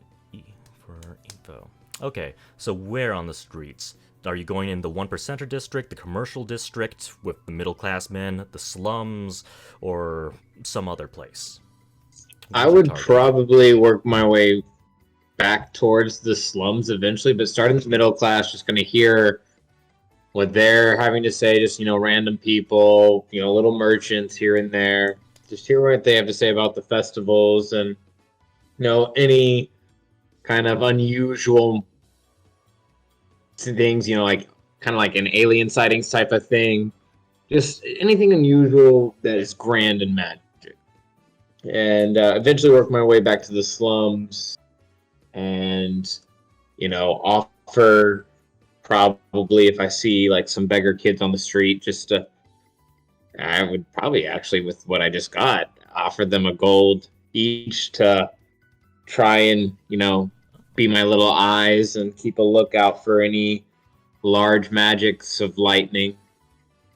How much gold are you spending on the little runts? How many runts are you hiring? I'm using the 5 gold I got from the beggar's pocket this time to just start with, because gold's a lot for these little kids. So just saying like, hey, you can get the word out, get eyes out there. We'll see what I can do in the future. And so the 5 gold I just pickpocketed, I'm immediately giving out to these kids in the slums. Okay. I'll allow you to actually make two different checks. So make an investigation roll and then make any charisma roll you want. Oh my well, goodness. with the exception of deception. Oh, snap, that investigation was crazy. And then persuasion. Even crazier. There we go, baby. Those are good rolls. Okay, so you're Very looking good. for you're looking for anything unusual, out of the ordinary, fantastical, right? And also just like the normal festivities that probably everyone else has already heard,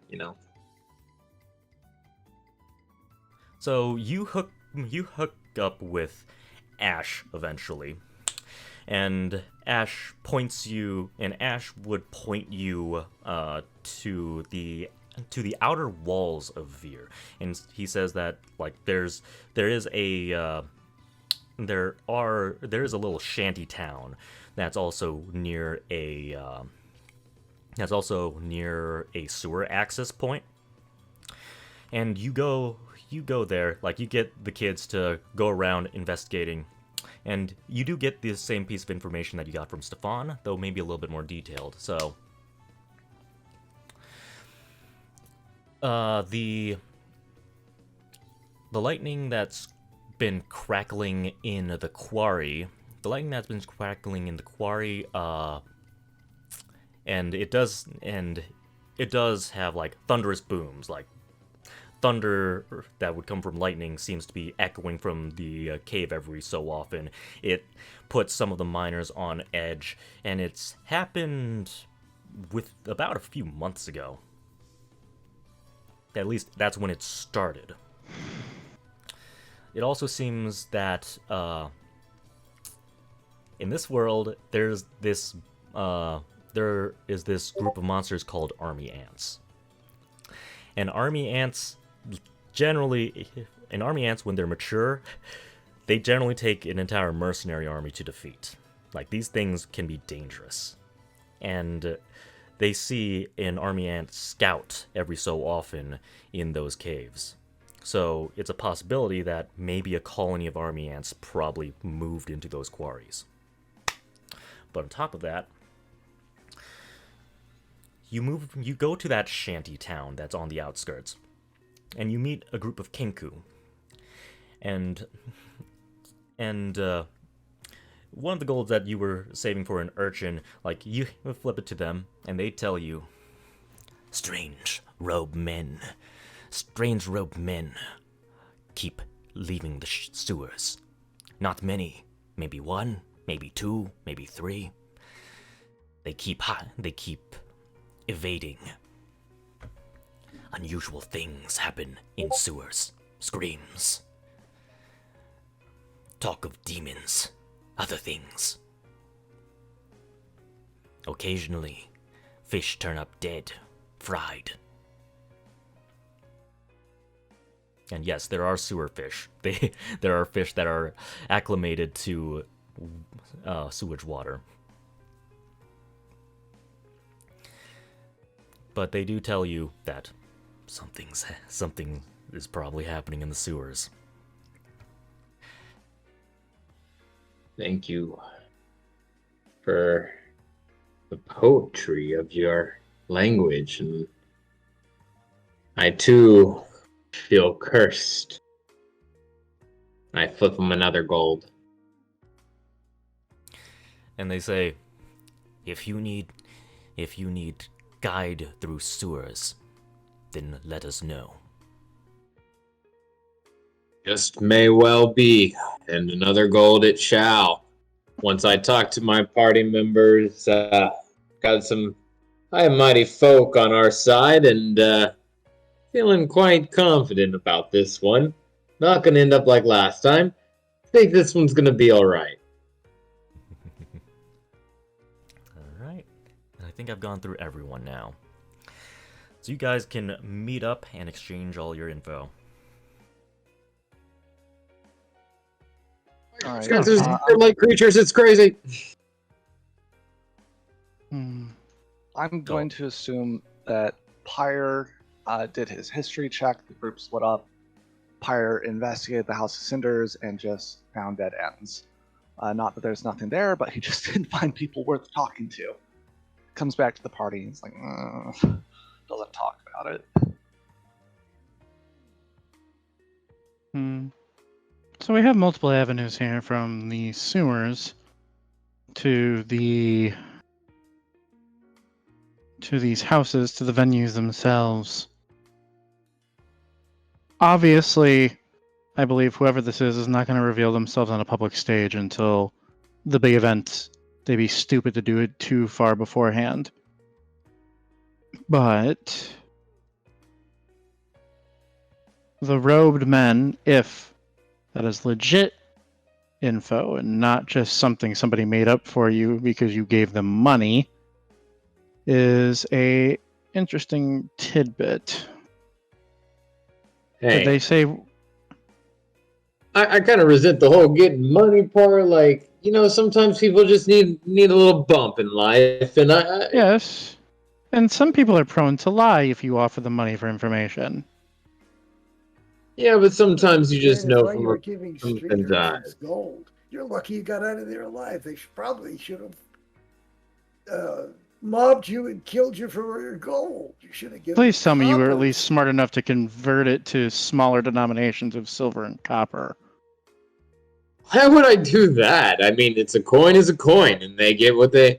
I don't see anything wrong. I'm just saying, hey, people need a bump sometimes, and I'm not. I was gifted with the drunk, and the drunk's money. That's not even my money. It was some drunk's money, to be honest.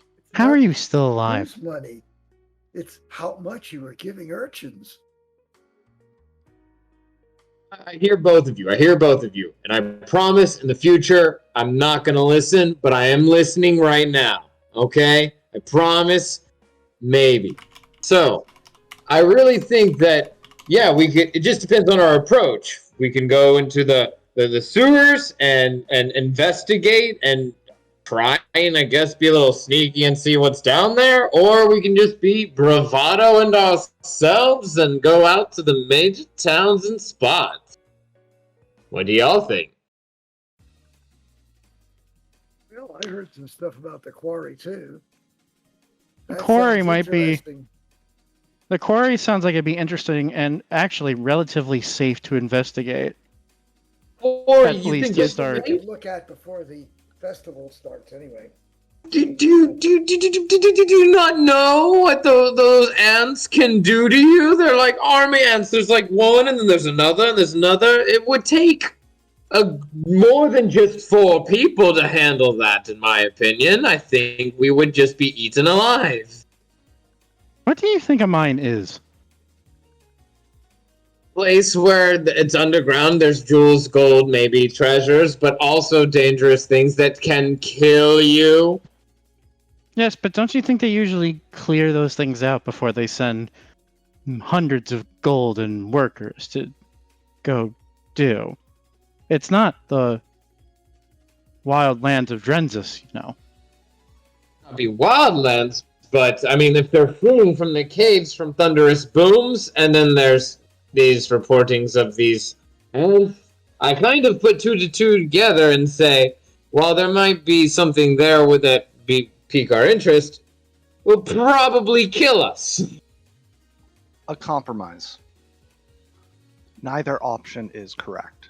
What we need to do is find more information, and the way to do that is to look at what's presented already. The mines have already been investigated. If we go there, we may find more, but we can learn nothing without going in there. True. The sewers, from what I understand, have people coming in and out of them. We don't actually have to go into them. Which means if we set snares, metaphorically, we can catch and interrogate who's going in and out, find out why, and use that to figure out if it's worth going there or the quarry. We also do have a description. They're robed people. We're not just looking for any old people going in there. You've got a point. Yep, I that's say good. this. The robed people sound like they go in and out. Sending people to the quarry already. Yes. And you'd mentioned that the crystals were exploding in the quarry, or staticky. Theoretically, while those people might be a little protective of their wares that they're mining, they at the very least might let us look at the crystals themselves. Not take them, obviously. That'd be silly. But I propose... Sorry, go ahead. There was one other tool I did not mention. We've seen it, we've gotten here from it. However, if we position ourselves carefully, we can gain further knowledge. Ambush the sewers, we can deal with people, and get information that is fallible. We go to the quarry, or at least put it between us and the fair, and we can find out if the direction of the points are pointing towards the quarry or elsewhere. If it's elsewhere, the sewers is the place. The sewers It's not a bad idea. Centered. I would also like to go visit these houses. At the very least, the outsides, and do exactly what you're suggesting as well. See if one of them is harboring something. It's a good idea. We do have a device to use. Theoretically, we could do all of these in the day, assuming they're not too far apart. The problem, The sewers, Sorry, go ahead. the problem we have is the houses are not organized at the fair. I've tried to find one of them, and while there are certainly people claiming allegiance, finding the people in charge of them is much more difficult during an event such as this. Well, of course, they would probably keep themselves sequestered. I'm not talking about going to the people. I'm talking about going to their places of residence or operations. Strolling by and looking at the watch. Exactly. There's nothing wrong with that. How far is the quarry from here? The quarry in question, it would likely take at minimum about 5 hours to walk over there.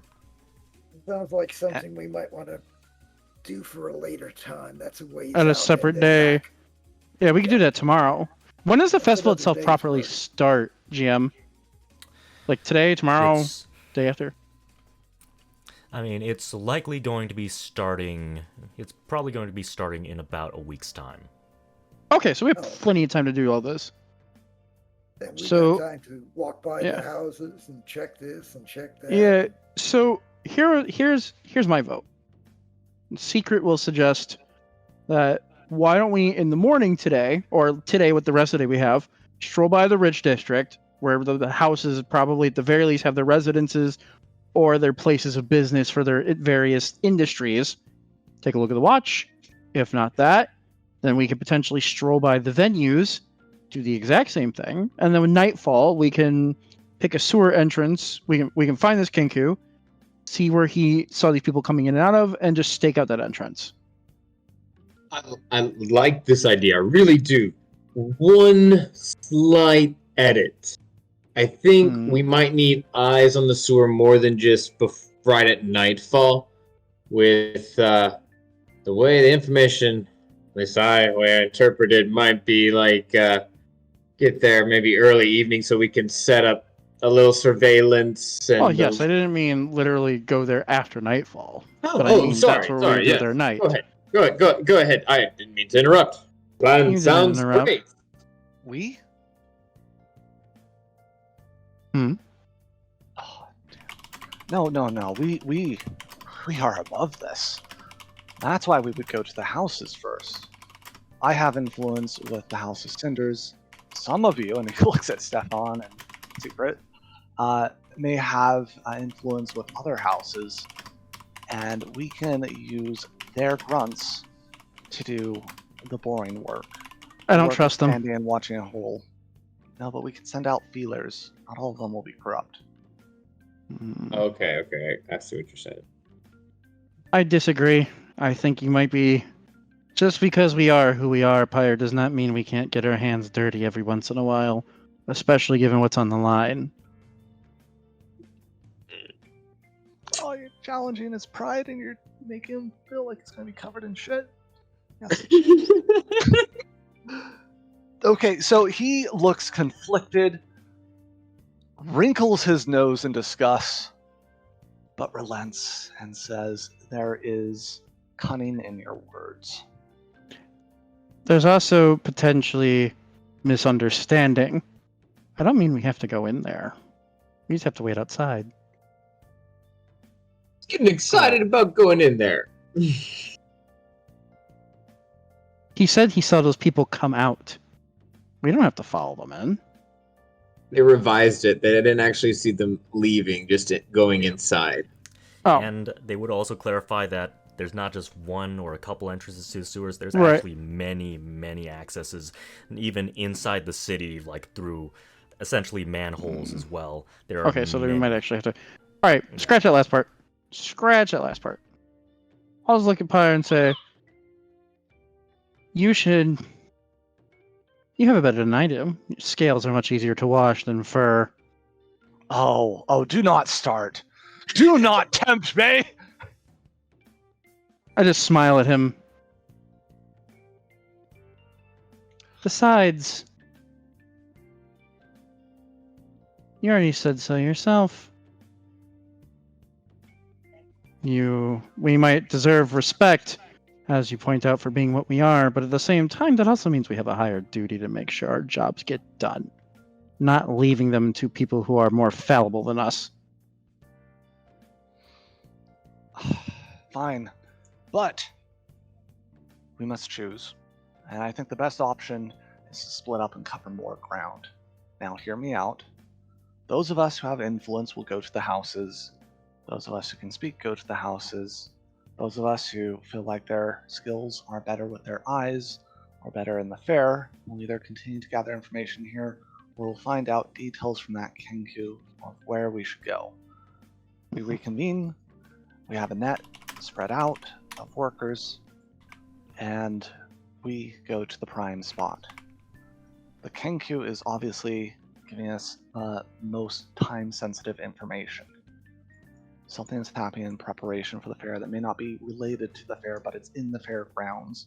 It's safe to say that the slums, the noble district, the average districts, whatever, all of those are inconsequential. It's the fairgrounds that is the hot spot the god, your father, has pointed us towards. That will be where we place our net. I agree. That's where our biggest net should be. I'm not against your idea, but I do believe, as you hinted at, nobody should be alone in a situation like this. At least groups of 2. Well, then I think whoever's gonna, if I'm gonna go back to talk to the Kinku, then whoever comes with me, we need the watch. If y'all are gonna talk to the houses, and we're gonna go back to the fairgrounds and the slums, then I think when I'm nearby or when we're walking around, we can see if there's any pings when we get close to the sewer entrances. The problem is the whole point of going to those districts is to scan their houses with the watch. That's the whole point. You Missed see what that. I'm saying? Oh, damn. Missed that. Okay. Now, I'm not saying what you're doing doesn't require the watch either, but I would also argue, theoretically, you guys can set up the prep work for getting things set up for us to then have our guide to then use the watch underground. Using the watch is like dropping a glass in a dinner party. It will gather attention no matter what you do. It must be used sparingly and wisely in the proper time and place. I agree. Don't Right, just it's walk down the one street with thing. it open. Splitting a small group, as we are, is not wise. That's not bad words of wisdom either. It would help if your friends have sobered up by now, but But apparently We don't they're engage, not we Ash don't is fight. sober. He's just damage controlling Zorg right now. Someone needs to keep that dumbass in check, okay? Raphael didn't. Yeah, I think Stefan has a wise point. I mean, if we all must go together to the rich first and then make our way to from rich to medium to poor, let's just do it together. I think that would be a wise idea. Splitting up a small group into even smaller groups is probably a sure way to get yourself into trouble. At least by And let staying us- together, we can at least put up some kind of resistance if we get into trouble. then, Bones, I'm gonna slap you. I watched too much Uh, Scooby Doo. I'll say, then let us get started now, while we still have daylight. Yes. Final The point, time for DM. talking is ended. Let's start our tour. Pyre holds up a finger, and everyone walks off, and he grumbles and follows. All right, Jim. Let's go to where the houses are. All right. The major houses. All right. I just need to look over that list again and try to see which ones would have a public address. The House of Right. They would have a public address. Yes, they would have a public contact. I just need. When we get into any- that district, I will do my ritual while they're navigating for me. I'll do my ritual so we're not just opening the watch. Yep. To see the magic. Okay. Okay. Pyre will ask Secret if the lightning was split before or after the troubles with the House of the Crown. I do not know. And I would suspect that they are most likely to be doing shady dealings. It's very possible. I haven't been in this city that long.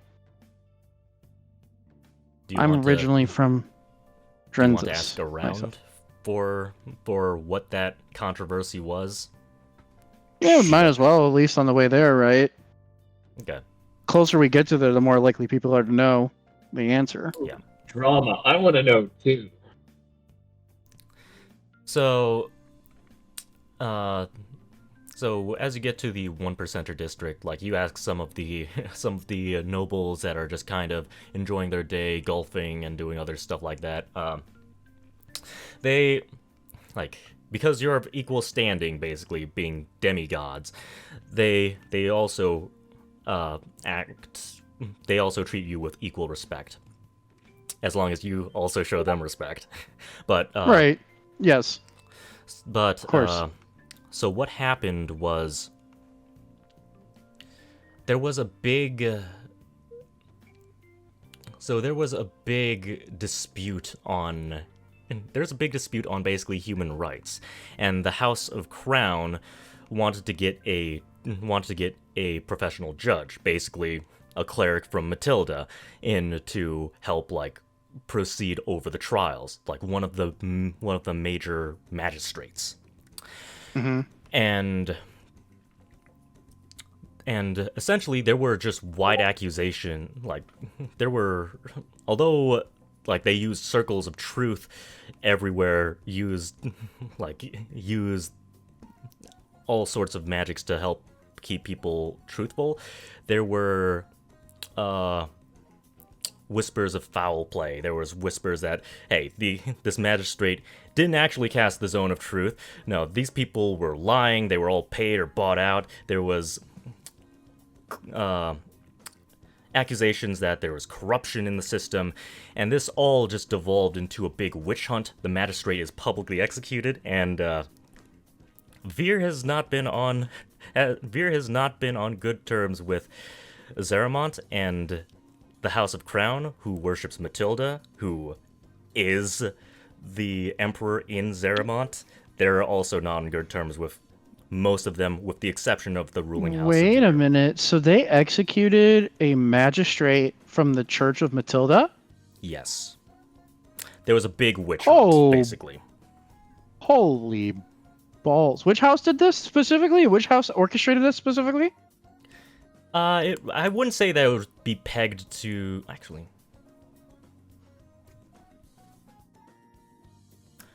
Roll an investigation check at disadvantage. Oh, fuck, I'm bad at these. Alright. Stop asking the right questions, cool cat. Listen. 4. There are many rumors, like, the House of Cinders was the one that threw the insults out. The House of Right. So no, not House only of did this Divine. happen, nobody wants to take credit for it because of how big of a fucking thing this was. Yes. And how bad it could negatively affect their house's public image. Yep. It's just rumors all over the place. You don't get a single concrete, like... And which house definitive was the one answer. that... Which was the house that worships Matilda? I missed that part, sorry. The House of Crown. House of Crown. Oh, that's the one that's also on shaky terms with everybody. What a shock. Okay. Yep. And they do specialize in the law enforcement, the lawmaking, and gambling halls as well. Just the order, I will basically. point out that a zone of truth isn't necessarily infallible either. If you have a strong enough willpower, you can just lie inside of it. Yep, though the magistrates are the ones that cast it, themselves, so Right. they would know that you resisted it. True. Okay. Hold on. Fascinating. And we definitely want to make a stop by their house if we can find it on the way. Very well. I'll casually, of course, and politely ask if there are any of these golfing nobles no directions to any of the private domiciles, we'll say, of some of these leaders. Okay. Yeah. Okay. I would probably say that, yeah, they would probably be in the know of all of the houses. Not all of their mansions, basically, are in the 1%er district. There are a couple odd exceptions, but most of them, let's see. I'd say that the only ones that probably wouldn't be in the 1%er district would probably be the House of Divine and the House Please tell me you're taking notes for of these. Berg.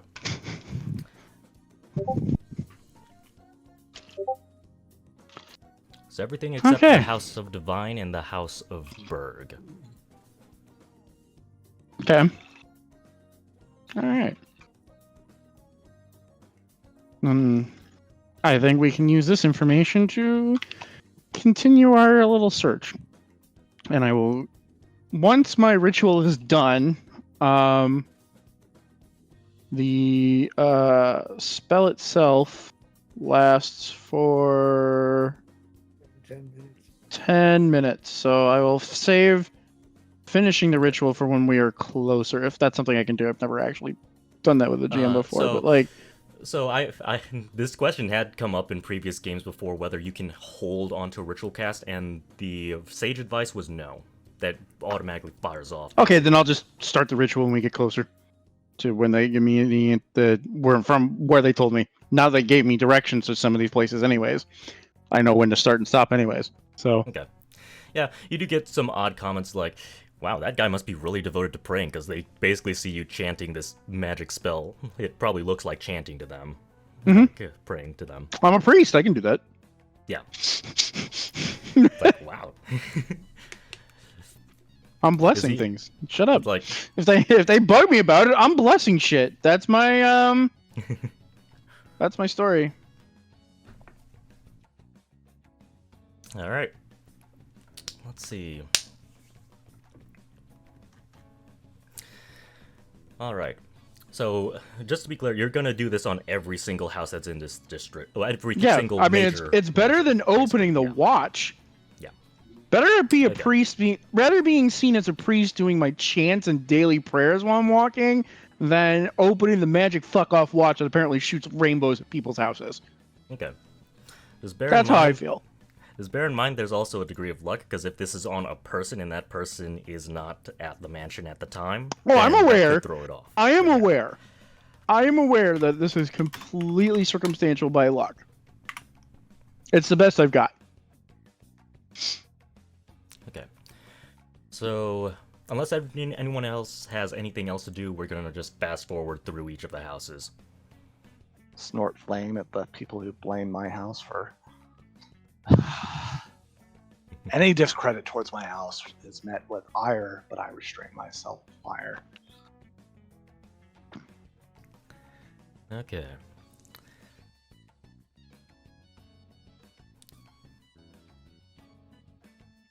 There's Oh, actually quick question. There's another thing I need to check. Quick question I just want to clarify. How long ago was this magistrate executed?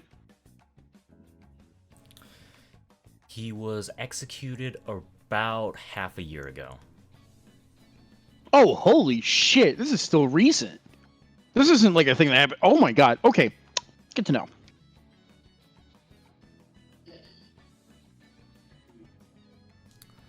Okay. Sounds on So- a shit list. Mm-hmm. Just want to point So- out that somebody else might have thoughts and might want to use a lightning shard for revenge. Just saying. Sorry.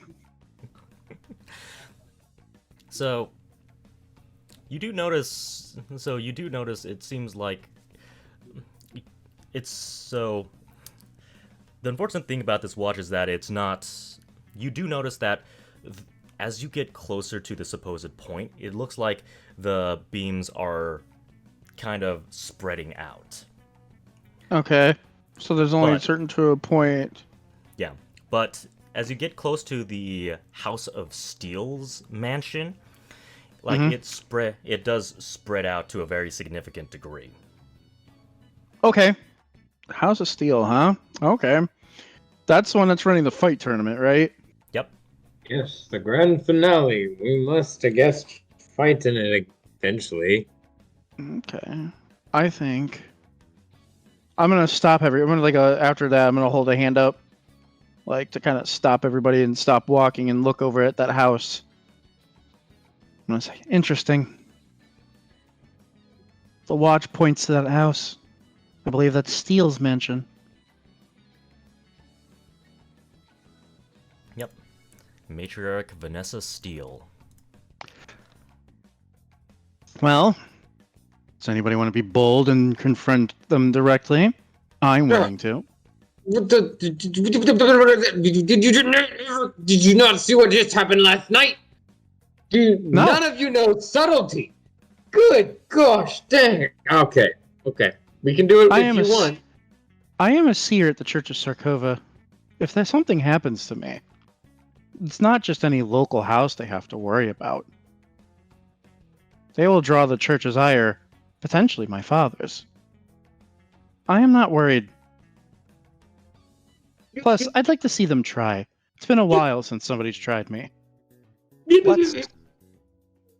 Let's think about this rationally. Were you to go in there, and were they to have two extremes, either they are housing a shard or not, what would you gain from it? You cannot overpower them. I'm not trying to. Simply ask questions. To whom? Well, preferably whoever has the shard. Which might be a little Unlikely. difficult to find. Anyone with an ounce of sense would not risk a direct confrontation. It would put people between you and them, and there would be enough bureaucratic work, red tape, whatever, that by the time you got to them, they would have been gone, or put more tape in your way. I'm not saying... I don't mean confront in the most adversarial sense. There's no fight that Conversation needs with to a be shard started. bearer is all but impossible. If this is a house, if they have things, you have leverage, but you are one among many. You are not the exception. You are unique, but not that unique. I'm aware. But I do have a job to do. And we get you have a job to do. We totally get that. But here, let's think.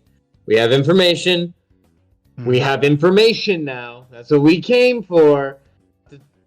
Excuse my language. Pull our dicks out and say, hey, what do you got? All right, we got... Asking questions is already a red flag. We know it'll be at the tournament. They have it. If we're competing, we do well. We win. That'll be our best opportunity to just... Then we can get that information. And it won't be like, yo, we just came in. Hey, give us information. If we did that, Okay. we'd have a crowd on our side. We would have deeds on our side. And they would be forced to see us as someone worth conversing with. I'll tell you what. I will save speaking to them directly about this for the tournament. I will even enter the tournament. I will go along with your plan. If they do not comply with speaking about this afterwards, then I will be going my route. Fair enough? And that's totally cool. But again, think more, bigger, broad. Because if it doesn't work out, then let's see what else we can do. And there's a million possibilities. Okay, I'm getting ahead of myself, but yes, fair. It gives us the rough basis of a plan, and I agree with Rothrael. If we were to confront them directly right now and give them enough information to know what we're even asking about, it would show our hand. That is the only advantage we have at the moment. Just keep in mind, the longer we do not have that shard in our possession and we know where that shard is, the more likely it is to get passed around to somebody else before the tournament so they can say that they don't have it anymore. Or potentially make a move on one of the other houses and cause chaos. True, but at least we know where it came from, and we have a rope to start grasping and going up. Like, I'm getting excited thinking of the possibilities. We can become something. And, like, I can't believe I went from Pyre to Secret. Now I'm back to Pyre again. I can't believe... Can you believe it? I think Pyre is right. The crowd on our side, who can go against us? People make the difference. Sometimes. Our mastermind is not I or Raphael, though we are the loudest. Stefan, what plan do you think has the most chance of success?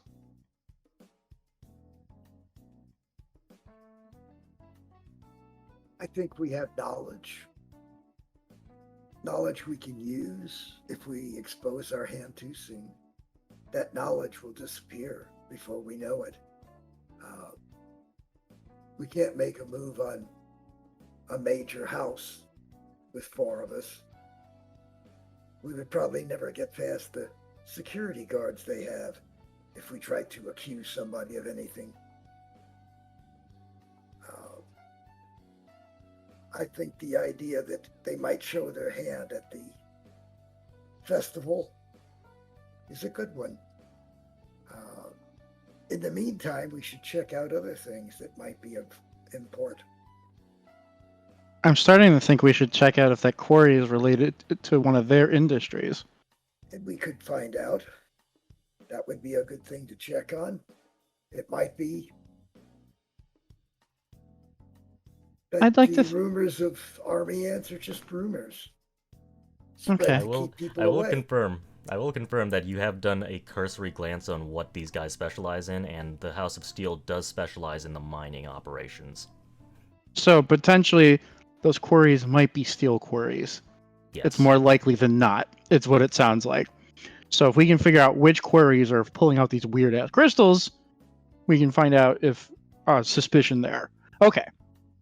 Getting back into character. Sorry, go ahead. Getting to I was going to ask other the DM a end, quick question. We still don't know what these robed figures in the sewers are. I was going to ask what That time does of not day. sound like typical sewer dwellers to me. Yeah. Sorry, what were you saying, Raph? I was going to So- ask what time of day it was, and definitely ditto what Stefan just said. So, assuming that you did this, so you guys started at the start of the morning, right? Start of a new day. Yeah. And then we got Yeah. information. After we got information, we came back together, and then after we came back together, we went around the royal houses. Oh, so okay, so this is still on the same day, so I would probably say that it's probably getting dark out now with everything that you've done. Yeah, the Okay. initial gathering information, investigating the houses, and now it's getting pretty dark. So let's go talk to the Kenku and see if he thinks it's a good Would idea. be the time to check out the sewers anyway. Yeah. There's nothing much more to do above ground. I'd like to think Okay. I'll type it out. Go ahead. I'd like to think I'm a reasonable man, and I do believe that you all have made good points, and I have come to you for help rather than the other way around. So for now, I will see judgment to you. I'd like to think I'm reasonable like that. However, I do also think if these plans fail, at some point we need to be direct. But for now, being indirect and seeing what we can do as people with positive influences among the people does seem like the better route.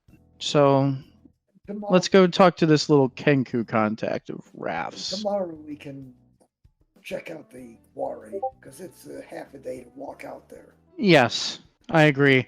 We should save that for tomorrow. Especially with the big event a day and a half away, we definitely have enough time to get everything that we want, it seems. Well, we still have about a week, so we still have plenty of time, even if we spread things out. And to So it like might not be a- prepare and get to know things. You know what I mean? Never mind. And I just walk away embarrassed because I forgot what the time it was. From what I've heard, sometimes sewers can be pretty dangerous, so be on alert. But of course, the strands of fate act at any time. One must always be careful.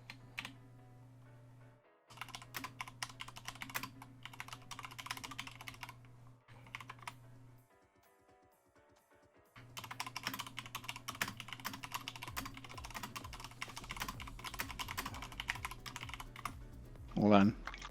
I'm curious to see what Bones is doing. It's not required. You guys could probably start talking again. Okay. Okay, I'm going to talk. So the three things I want: guard, gather, investigate. How I would accomplish this, DM, is, as I stated before, I would not give them details, but I would tell them I am looking for a powerful artifact where a piece of it has been brought to this festival, if not more. I will let them know about my concerns about people coming in and out of the sewers, and I will ask them to essentially have their merchants, have their information, have their contacts, whatever, to keep me informed of the relevant things in the city that could lead to this. If I had to put this in mechanics, what I would ask for DM is when we return to the inn each night, I'd be given a messenger, a letter, a summary, something like that, of things that could point us in the right direction or give us information they found. Not something I would control directly. I'm asking them to do something, they can do the work on that. I'm just asking for the very general vague results. Okay, you might need to remind me because I might forget. But Alright, so yeah, that we can do that. So what I would ask for now is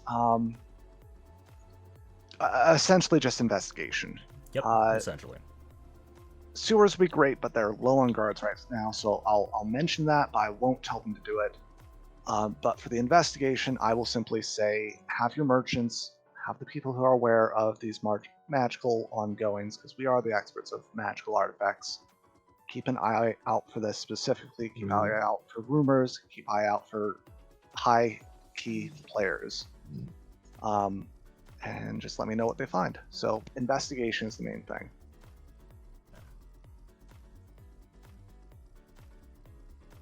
All right. I mean, technically you're going to be going to the sewers now, but I might as well just tell you right now. I did make a DM roll for them, so...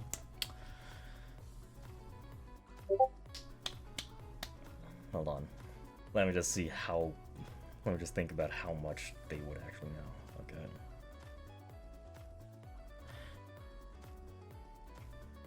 So, a few weeks ago, the House of Steel did come back with a very peculiar-looking prismatic stone. Like they did show it off briefly to the House of Cinders and presumably the other houses, but they do have some sort of prismatic stone in their possession now, and they seem to be very. Which house? The House of Steel. Okay, I just want to make sure. Sorry. I Yeah, got distracted. I admit it. But yeah, the House of Steel does have some sort of prismatic stone. They showed it to House of Cinders, and we're pretty adamant about not letting anyone near it. Not giving it up and letting it be seen. Okay.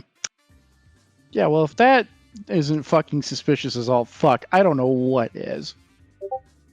Granted, on the other hand, a prismatic stone could just literally be a prismatic stone, but... Yeah, it could be. Too many arrows keep pointing at this house. Including our own very direct one. What is the biggest event that the House of Steel is hosting in the fairgrounds? I think it's the tournament. Yeah, it's the Tournament of Steel. It's the biggest deal of the entire town. Yep. What is the reward for the highest placed team? So each teams are like it's like each round, I suppose, is self-contained. It's not like a bracket sort of tournament because they want to show off as many mercenary teams as possible. Fights as possible. So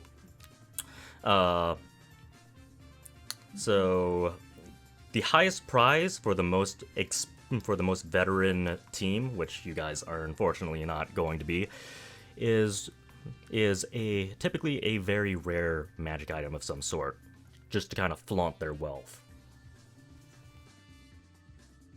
Okay, based on my history of past awards, do I think it's on the range of a traditional, that's not even the right word, if they rewarded the item, this item that they've been rumored to have, the prismatic stone, is too important to give to a team, right? Probably. I mean, if they were guarding it that is... close to the houses. I would say that you could only speculate. All you know is that they seemed pretty adamant about not giving it up when they spoke with the House of Cinders, but all you can really do is speculate. You don't know for sure. But they showed it off. Have they ever showed off the reward for the high, very rare magic item in any other tournaments before, where they flaunt their prize to other houses? They do.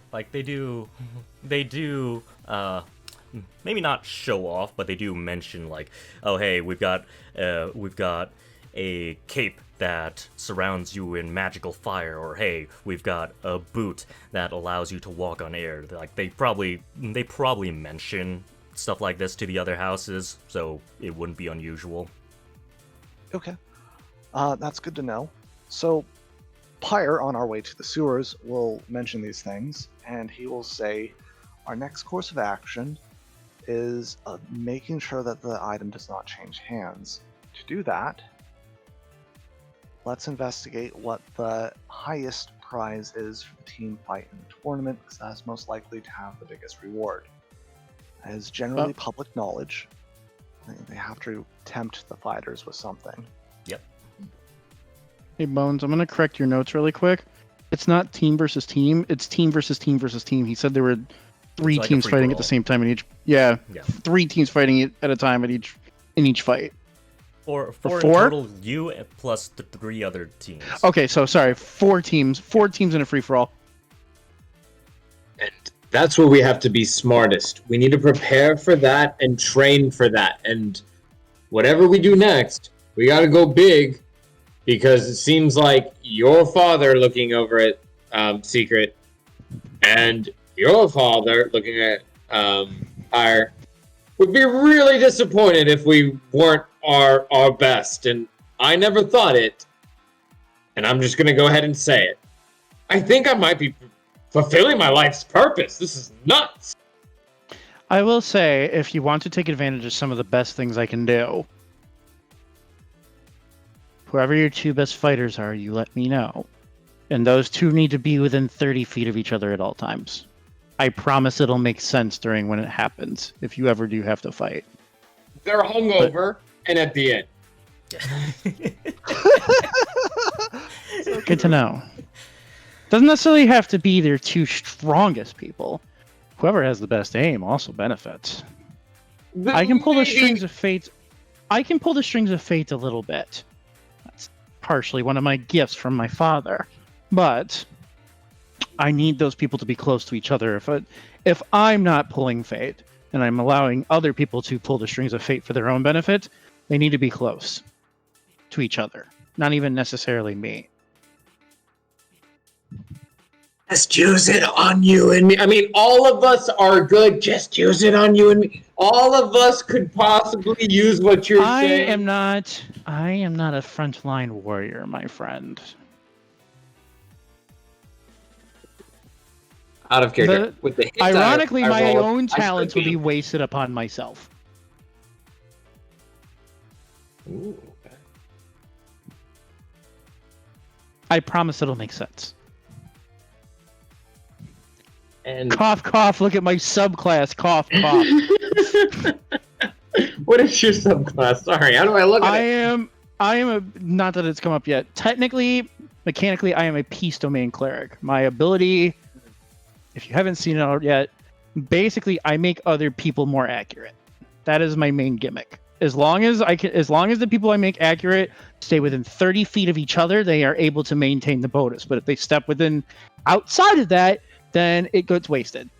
And I have to reuse it. Which I don't necessarily have the ability to do that because I can only do it so many times per day. As of right now, I believe it is So it's 2, I think. twice. Yep. Proficiency, so twice per day.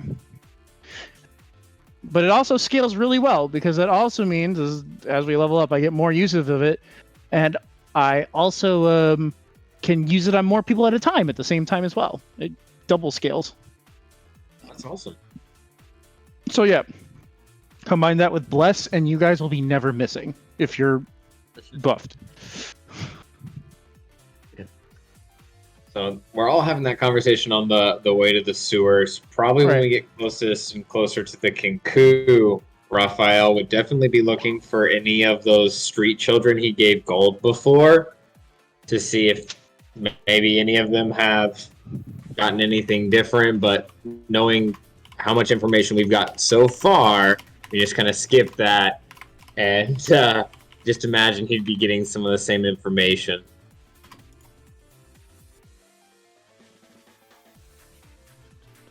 You heartless bastard, skipping street urchins? We've done so much roleplay, I didn't want to put more on the DM. I was trying to be considerate. I kicked the street urchins in the dick. Do they answer kindly? Oh, I kill you. I go for it. It's over.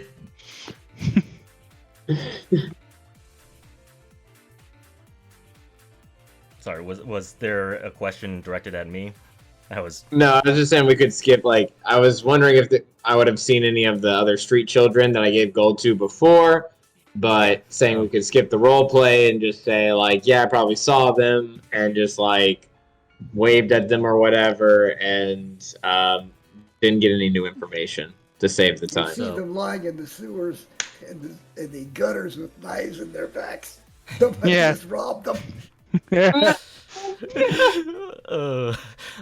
So A gold piece is a lot for these kids. Oh, yeah, fuck yeah. A peasant, I believe, makes like, I want to say a peasant makes a silver a month. That's Maybe. a peasant. That's a working peasant. These Yeah. beggar kids probably are lucky to see coppers normally.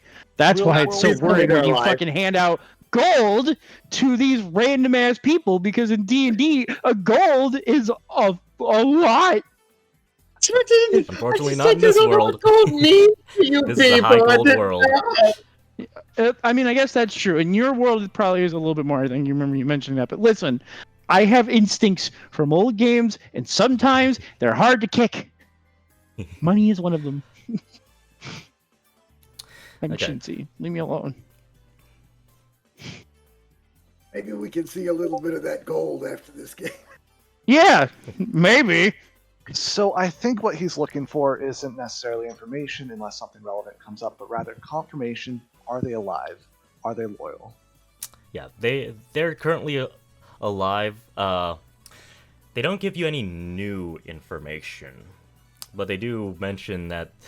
But when you ask, like, do you tell them to be on the lookout for suspicious road people, or just look for information or whatever? I just want them to be my eyes for like any grand magics or things that are completely out of place in their world, kind of like how a noble came and kicked in a gnome in front of them, type of shit. Okay. In terms of something like that, I mean, this is probably with the party, so Stefan, you'll probably hear this as well.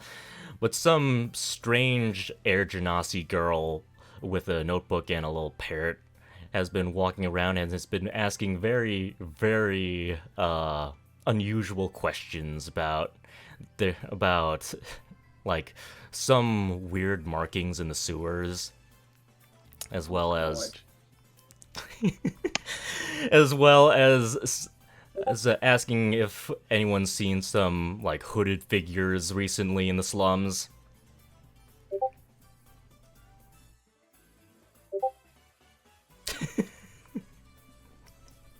Question, GM. She gone to the sewers. Is it Question? Jana? Yeah. Yeah, okay. A very strange one, but relevant. Genasi. That's a pretty exotic race in most worlds. Is that common knowledge of what they are here in your setting? Like, are they? I guess, and they also. Yes, they would be. Genasi in this world would be considered more of a demonic race. They would be considered on the same level as a tiefling in this world, and they do actually have their own Interesting. city-state. That is Ashenvale, where Monica comes from. So, like, these people are like mage scholars. Are they still related to genies and all that? Are they like genie ancestry and all that still technically? Technically, no. Technically, because they're demons.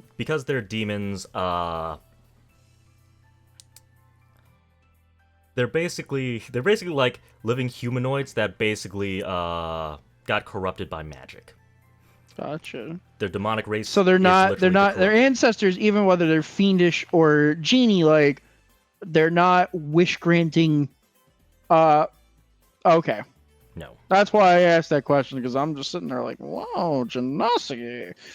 Yeah, it's more so leaning on very heavily on the elemental side. Like, these guys are corrupted Okay. by the elements and filled with elemental power rather than the genie stuff. Gotcha. Raphael would definitely, after hearing this information and looking over at Stefan, be like, "Is Monica in the sewers?" Yeah, I don't know. Should Who we is this hurry? Monica you Stay out speak of this. about? I feel like I'm missing something. She's supposed to stay out of this. I don't know who the handlers are that have let her get involved too much. And yes, we must hurry. We can explain on the way, basically, and as we're running. Like, as I start just taking off running, like, do y'all follow me? I have to. But you better explain who she is and why we're going out of our way to suddenly change our plans. So, as I'm running, she's very important to Stefan, I think, because I saw her with Stefan, even though, like, yeah, so, Stefan, sorry. Yes. Stefan, if you don't mind. Me. Who is she? I'm being called. I'll be back. She's, Okay. She's gotten into the sewers. We need to get her out. That's That not a doesn't safe answer who place she for her. is.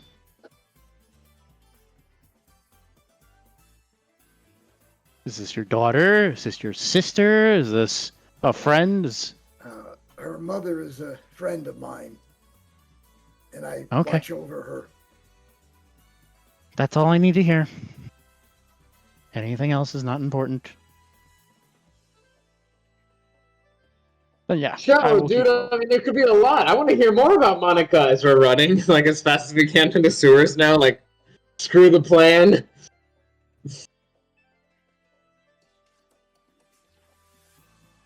For now, we just have to get her out and exfil. Get her the hell out of Anything the else is sewers. secondary, it sounds I like. can't believe she's gotten down there. Is this She was friend of just yours? asking about it. Is this friend She of might yours not a act- noble? High birth. You mean like is she the queen of the city? Yes. Maybe, not necessarily, just rich, powerful in any kind of way that she might be worth a ransom. You can forget that. I'm getting total Alfred and Batman vibes.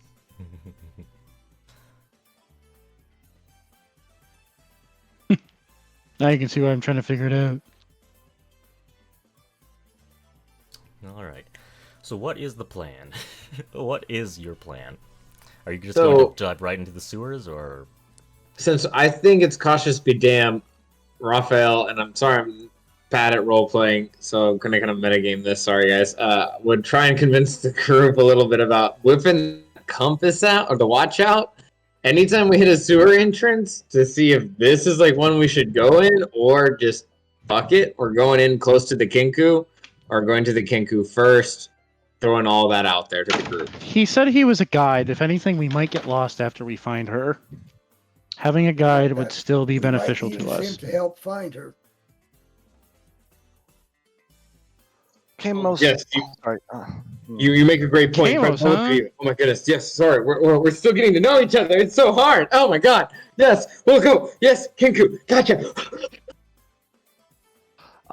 As they go, Pyre with his longer strides and less out of breath will say, no reason to use the watch. We are looking for her, not for the shard. We know where the shard is with that house. Well, one of them. One of them. We can use it when we're below, not when we're above. I agree. If she's where the shard is, well, there's bigger problems. But still get us that guide. Yes. Let's get the guide that will help us. I don't know anybody here that's familiar with the sewer system. Do I? I look at everybody. Actually, I mainly look at Raphael. Because somehow Yeah. I just can't picture Pyre or Secret running around the sewers. Oh, actually, I Oh, was thanks. born in there. And as you see Raphael running, he kind of glides a little bit and he's looking over at you and like, God damn, Ash is fucking hungover. Sorry. And starts running again forward. all right? So yeah, first up will be, I think, just to see if we agree, I think the first step is to find the Kinku, get a guide, and then so that way once we do find her that we have a means of finding our way out. Yeah, definitely I would give the Kenku way too much gold in front of the party to lead us down as quickly as possible. I would definitely try to. If they tried, I Stop. wouldn't even listen. I'd just be dropping it like, she must be important! You don't understand! God. Take Okay. us in the sewers. How much do you give them? A pouch, which would be 10 gold, probably. 10 gold? Okay. He Oh my He- God! Please do not give them 10 gold. You will. Oh my God. We will literally have beggars on us for weeks. This is that. You think that's a bad thing for Raphael? You've mistaken. You've mixed your words, son. It is. I will just point out, GM. It is his gold, not mine. I'm okay with that. I spent it. All right. Pyre's going to throw him under I the did, bus. did it already. It's happened. 10 gold gets handed over. Pyre throws him under the bus and says, "And more if we find what we're looking for." Oh my God, Bones! I am going to kill you. Yes, Bones. Yeah. Oh my the, God. Like- God. the Kenku. I'm the gonna look Kenku, at. I'm gonna look at Pyre and say that one's on you too. I cannot. No, back actually, that up. that one's on. He looks over to the two guys we're with. Oh. And just But I goes was back actually to liking Gazelle Stefan. wink. I'd rather not do that to him. Anyway, we continue. Describe Monica to the Kenku so he knows what we're looking for. Ah, strange girl. Yes, we've seen Yes. her. She Yes. came out. We see her occasionally in sewers. She seems quite floaty. As in literally flying. She can get off the ground. Is this dude a scam artist? Insight. my I want to roll make sure the legit info he's giving is legit. Is this Kenku wearing a cloak? No. This Kenku is not wearing a cloak, he's just wearing like a ragged beggar's outfit. And Beautiful, is this beautiful. guy... Is this guy telling you the truth? Is he truthful? Okay. Yeah, she Actually, can I look want... like she's floating. So, I want you to make a history check with advantage. I suck at these, but all right. Here we go. Oh, I'll take that. 18.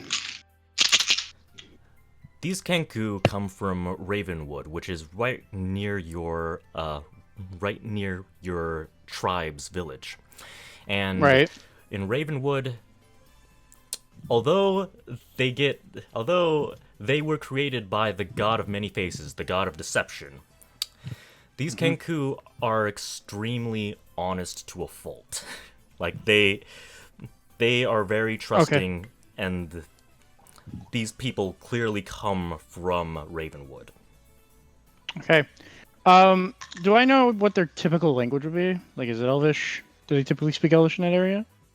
They speak Uh, a broken thing as they learn from other people. They don't speak a specific Right. language. I as a player, I know what a Kenku is. I guess I'm just asking, would Secret know how Kenku speak and all that? chances are their influences is probably common in Elvish, or probably their Okay. normal tongues. Or at least that's what I hear a lot, because that's Yeah. you said you had mentioned to me that's a pretty common language in that area. Okay, so in Elvish, I'm going to look at him and say, "You're a little far from home, aren't you?" Yes, we came here because we heard you could find a fortune here. Unfortunately, it's only for the privileged. I'm going to ask you a question. I know who you are and I know where you're from. That information you gave my friend earlier about the rogue people. I know you people are honest. Did you hold out on something? Hold out on something. Did they hold? Maybe you out forgot to on tell him about a logo or an emblem you saw in those robes, for example. I feel like he'd probably just fling that right back to Ash. He'd probably fling that right back to Ash. And he says, "Did he not tell you? He saw it. He was the one who approached us with Emblem." And I'm just gonna... I can't actually show you the handout, but I will show this on the camera. I was gonna say you could theoretically take a screen. Then... You could theoretically take a screenshot. If you're on Windows 10. I have Alt the, Shift S. Or no, I have the, Windows key Shift S. So I have the thing on. I can just upload it directly to Discord. I just wanted to show this on the screen first. Give me a sec. Okay. But yeah, Ash is one of the dudes who's not here, right? Just want to verify. Yeah. Okay. Yep, he's gonna fling it right back to Ash and say, "Did he not tell you?" They did have distinguishing marks, and give me a second. This thing is not. Gonna look at Raphael. No, I'm not. I'm gonna wait. I'm gonna wait to switch to common because I'm sure this is a. If I remember correctly, I'm the only one that speaks Elvish that's present at the moment, right? As far as I remember. I believe so. Okay. So yeah, according to the rest of the party, I'm just speaking gibberish. And I'm okay with that. I'm sure I recognize the language, I just don't speak it. So this is the arcane eye of Solemn, the god of magic and the god of knowledge. He is currently part of the demonic pantheon, a fallen god of sorts. And these symbols are clearly in the sewers, and they've also seen this symbol on one of the cultists. Will a religion check tell me that, or is that common knowledge, that symbol? That would actually be common knowledge. Well, okay. Yeah, I told you these guys are trustworthy, and you doubted me. Come on, you don't think I'd check these things first? I'm gonna switch to Old common eyes. when I look at him and say, "You didn't mention the mark of." It Jim, what doesn't was it? matter. Sorry. Let's focus on what we have. the mark of Solemn. Solemn. You didn't ask. I mean, what do you mean? Like, come on, we got a guide now. Yeah, I paid for him. So I get the fame, by the way. Okay, if you claim this stuff, we don't even have a name yet. So I want you to know, Raphael, and I don't speak that gibberish you were speaking, because I speak something else which you would have heard in Celestial, which you actually understand. Yes. I am also... I speak many languages, my friend. I speak 4, and I do speak Celestial. God damn it, he speaks the language that I thought only I... Okay, never mind. Yeah, I didn't know that. Now I know. Thank you. Thank you for being honest. We talked about this. What? Oh, You Fine. think I pay You, attention Raphael. to when we talk? you, Raphael, you secret.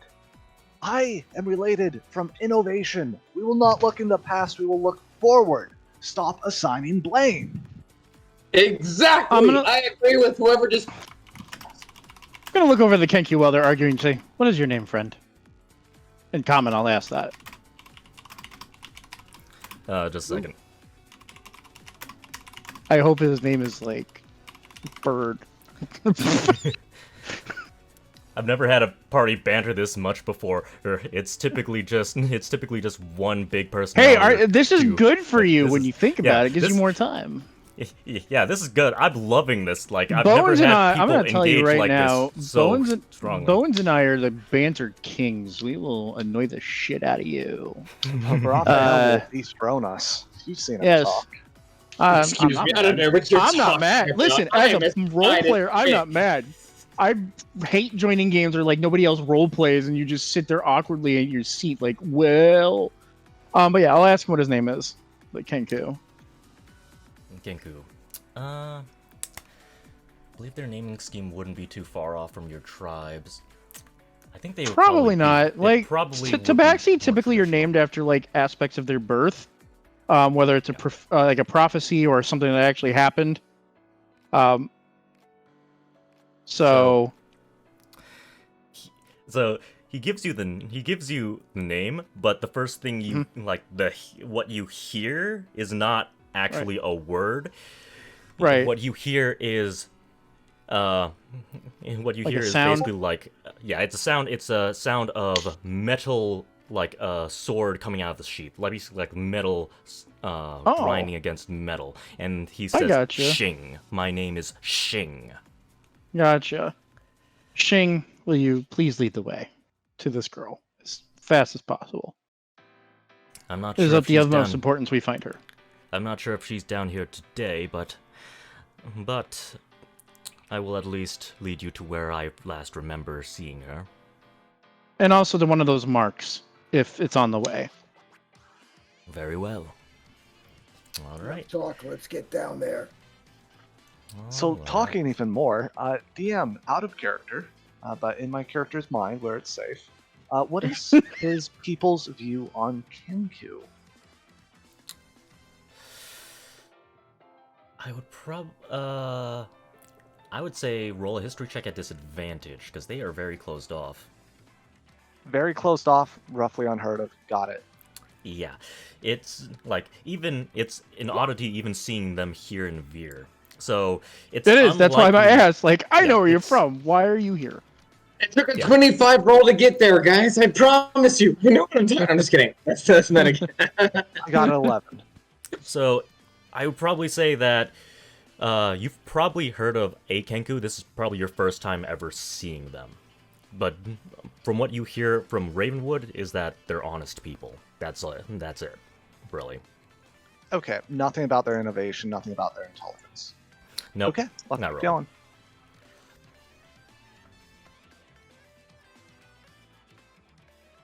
Okay. Lead us down. Marching order. So obviously the Kenku is going to be at the forefront because he's your guide. But how are you guys Put me in the following middle. behind him? Whatever it is, put me in the back middle. Since we're even. 3. If we're. Cunningham is right next to the Kenku. I meant Raphael is right next to the Kenku. Raphael is number 1, okay? Not wanting to put Stefan at the rear. Pyre will take up the rear due to Okay. his fear of shit. Literal shit.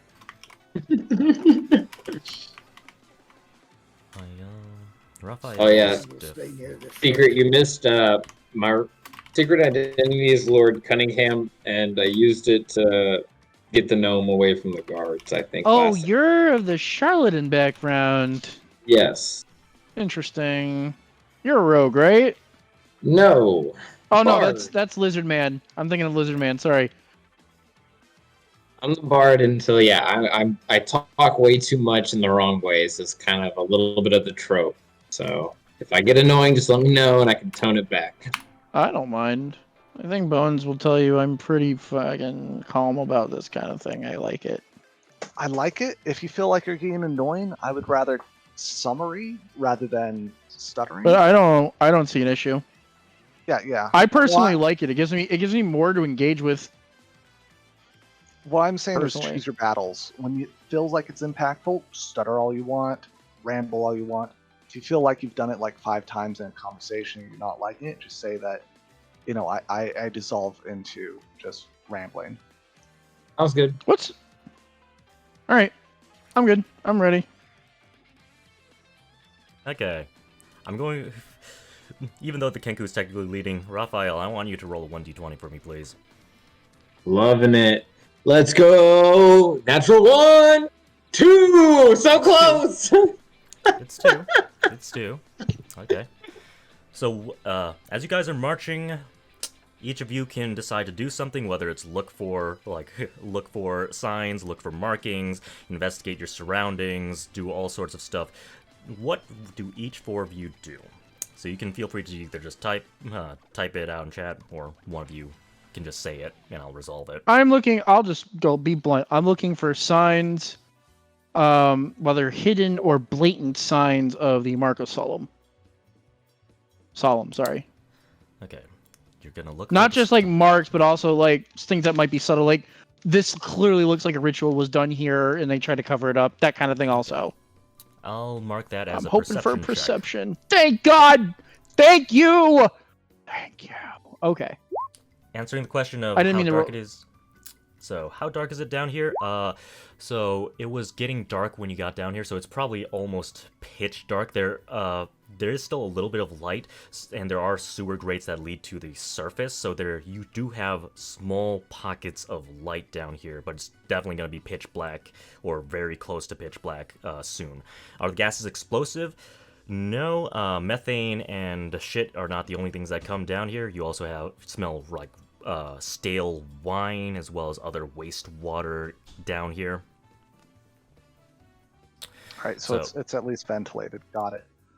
So assuming that Stefan does not cast a light spell, Pyre will summon a ball of flame in his hand to light behind people.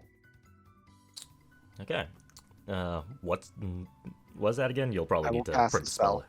Yeah, you'll probably It's a need to cantrip. print it. In addition, if you want it, Ash does also offer you his lantern if you want it. So Raphael's not going to need the lantern with dark vision at the front of the pack, and if they put the light up, I'm not going to try and sneak around or anything. I'm just going to stay with the group if they've created a light, and have kind of my hand on the shoulder of the Kenku as the guide. But I would also be trying to look for any type of signs of like magic or something that would like just trigger like a bad sense, you know, like something that just looks out of place in a way that makes you feel like there's some shit going down. So here's the thing, as a DM, I don't like it when people roll effectively the same things, and this sounds extremely similar to what Secret is looking for. So I'd probably say I'm probably not going to allow that, because I don't want... Yeah, people no, spamming that's a fine. roll. Yeah, no, that's fine. I didn't mean that. In that case, I just have my hand on the Kenku, and I'm just trying to make sure that if anything attacks, I'm here with the Kenku to protect him. I'm not trying to get ahead or apart from the group if there's a light.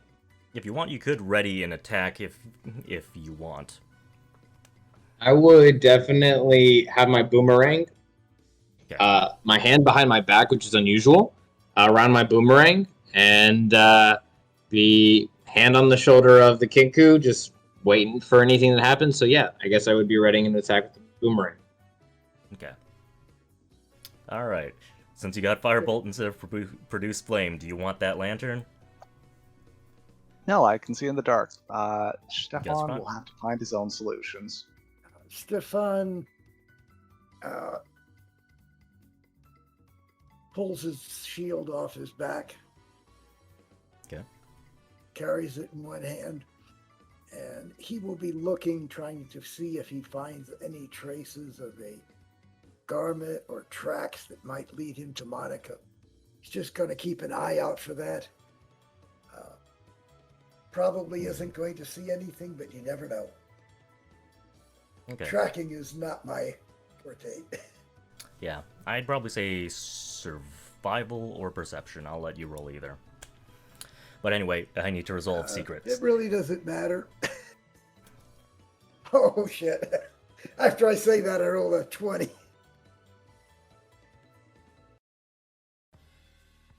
Okay, I'll resolve secrets first. So, resolving Okay. secret. If anything shows up, you can tell us. That's basically what I'm doing. I'm looking, see if I So, can find her. you asked to see one of the marks of Solemn, and it doesn't really take you that long to find just a big arcane eye of Solemn on the ground. That mark that Oh I wow, showed they're you. not even trying to hide it. Okay, fair. Yeah. It's on the ground, and it is in like deep black paint or ink or something of that sort. Mm-hmm. It really... Any other things around it, like candles or incense or other marks, like magic circles or something? Maybe a better question is, does it look like a gang marking, or does it look like a ritual marking or arcane marking? Looks like an arcane marking of some sort. It definitely doesn't look like someone just painted their with just normal ink, at least. It looks like it really stands out. Someone really worked at this spot. Yep. Not only that, you do see a couple bones. Human looking, or at least humanoid looking. Humanoid looking, probably, yeah. Okay. Good to know.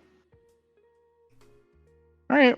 I'll keep this spot in mind, and as we're running by, I'll tell the Kenku, I'll tell Shing, like, when we find this girl afterwards, you take me here later to investigate this.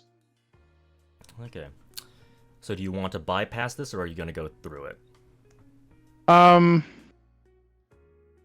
For now, I'll let Sure. the Kenku keep leading because I think the girl is more important at the moment. Okay. If you defer to him, then he bypasses it. Okay. He shows you it, and then you guys take a different road. Right. As long as he promises to take me to it again at a different time, that's good enough for me for now. Okay. That's fine. All right.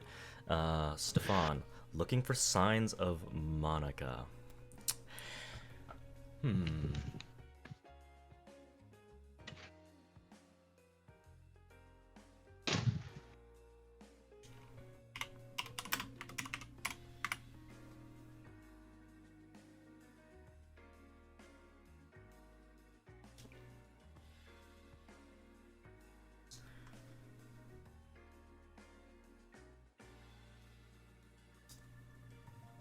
So,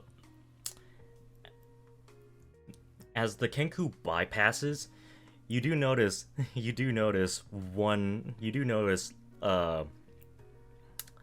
of Monica's ink pens is on the ground.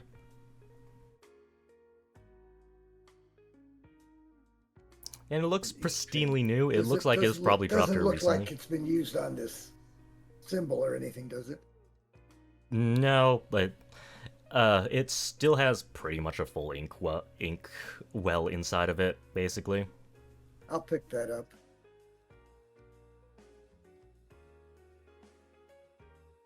Pyre will be learning the layout of sewers. Okay, I'll say you can make... Let's say... Okay. Are you going to actually try to... Okay, it's a mental note. Make a survival or it's history not check. the entire So I would describe this not as learning the entire sewers. It's simply being able to retrace our steps and find exits and such. I'm paying attention to the surroundings. So survival is good. I was hoping to do something with intelligence, but I will do survival. Survival or history. I'll allow you to use either. Yes, my history is the most important. Okay. We'll take the 15 because you're still not rolling with advantage. So yeah, at the very least, you're confident that as long as a fight doesn't put you off the beaten track and nothing fantastical happens, you could probably go back the way you came. So long as there's no complications.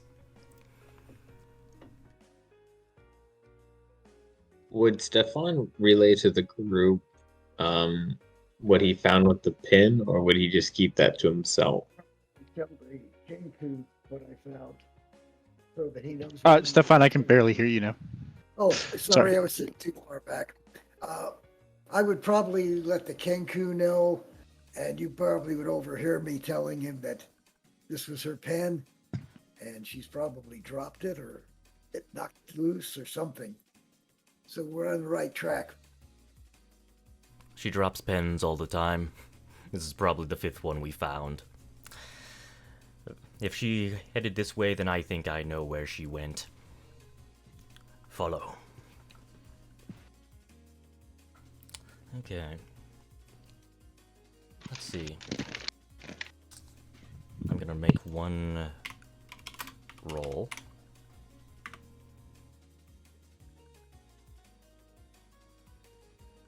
Okay. So, just to be clear, there's no light whatsoever, right? You're all traveling in darkness, correct? Not for me. I got dark vision. There ain't nothing for me. Yeah, I know. Oh. I know you guys have dark vision, but you don't have any, like, vision, like, anything emitting light. Not for me. Not that I know of. Okay. So everyone is in complete darkness. All right. This has always been the funny thing.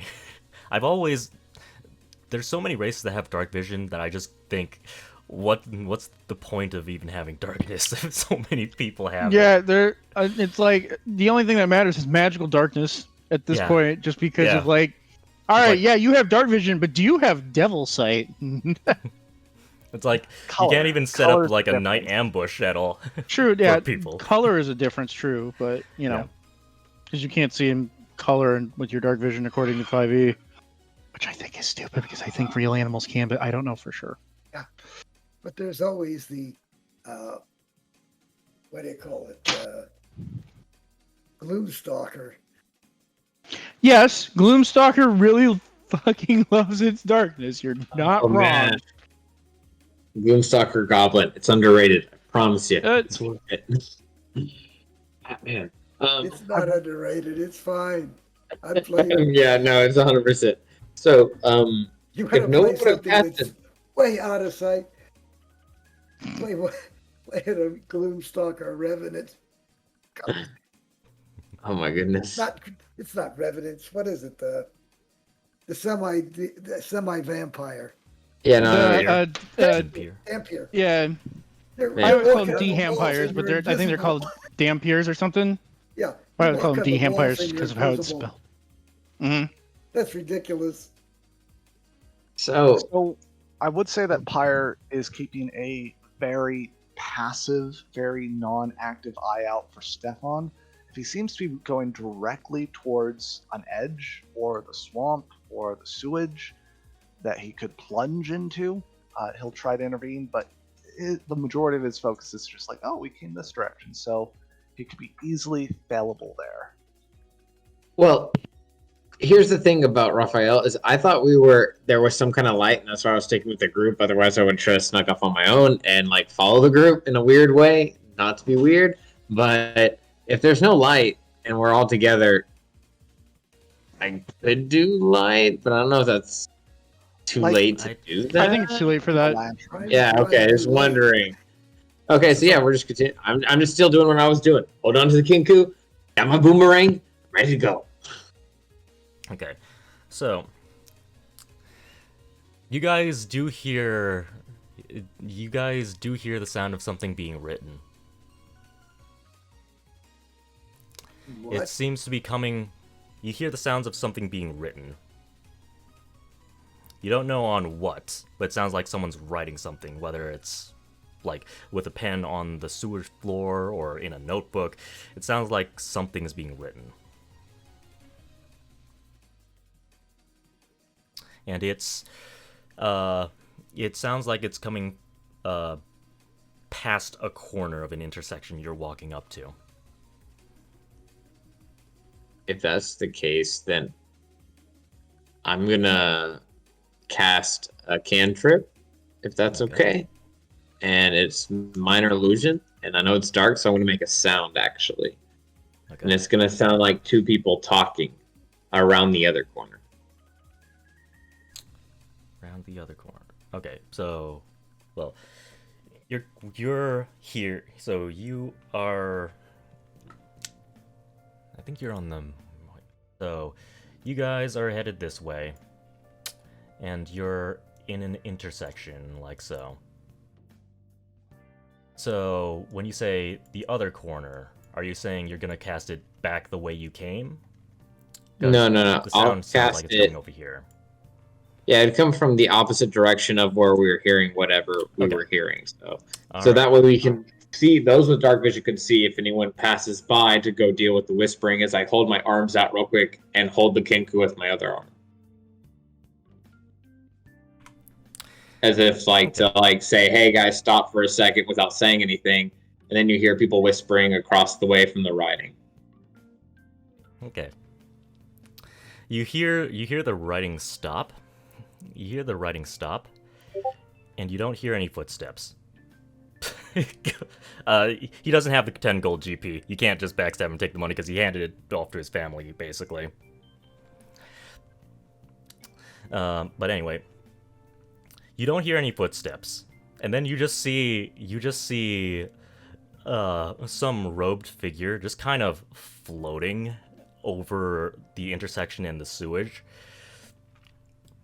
and you can see them holding on to a notebook. Is that her? I'll ask. Someone's floating with a notebook. Psst. Stefan, call out to her.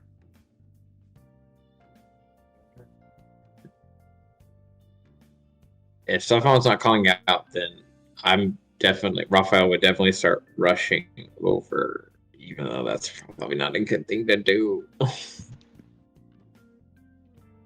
guess we should at the very least, make sure he's at his computer. Stefan, are you there? Yep. Okay. So he doesn't call out, just to verify? No, don't call out unless I can identify her for sure. It's very eerily fitting her description. Floating person writing in a book. Who else would it be?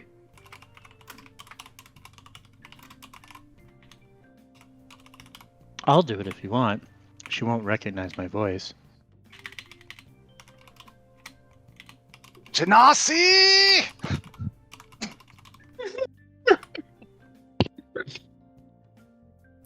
Okay, so what were you guys gonna do? Sorry. Stefan was calling out to her, if I remember. I would not call out unless I absolutely recognize her. Pyre lost patience and was the one to call out to her, using her potential race of Genasi. He simply shouts, Genasi. Okay, so there were these murmurs. We see the suspicious person floating past, and then we just hear Genasi! And Yes. the figure just kind of turns your way and kind of and just kind of like twirls a little bit, and then you just hear, "Oh, Stefan? And is that all of you?" It's Monica. As she's just twirling in a circle, basically. I'm Are here you alone? myself. No, God so- damn no, it! that was not me. I'm not in the front anymore. I go to the back. What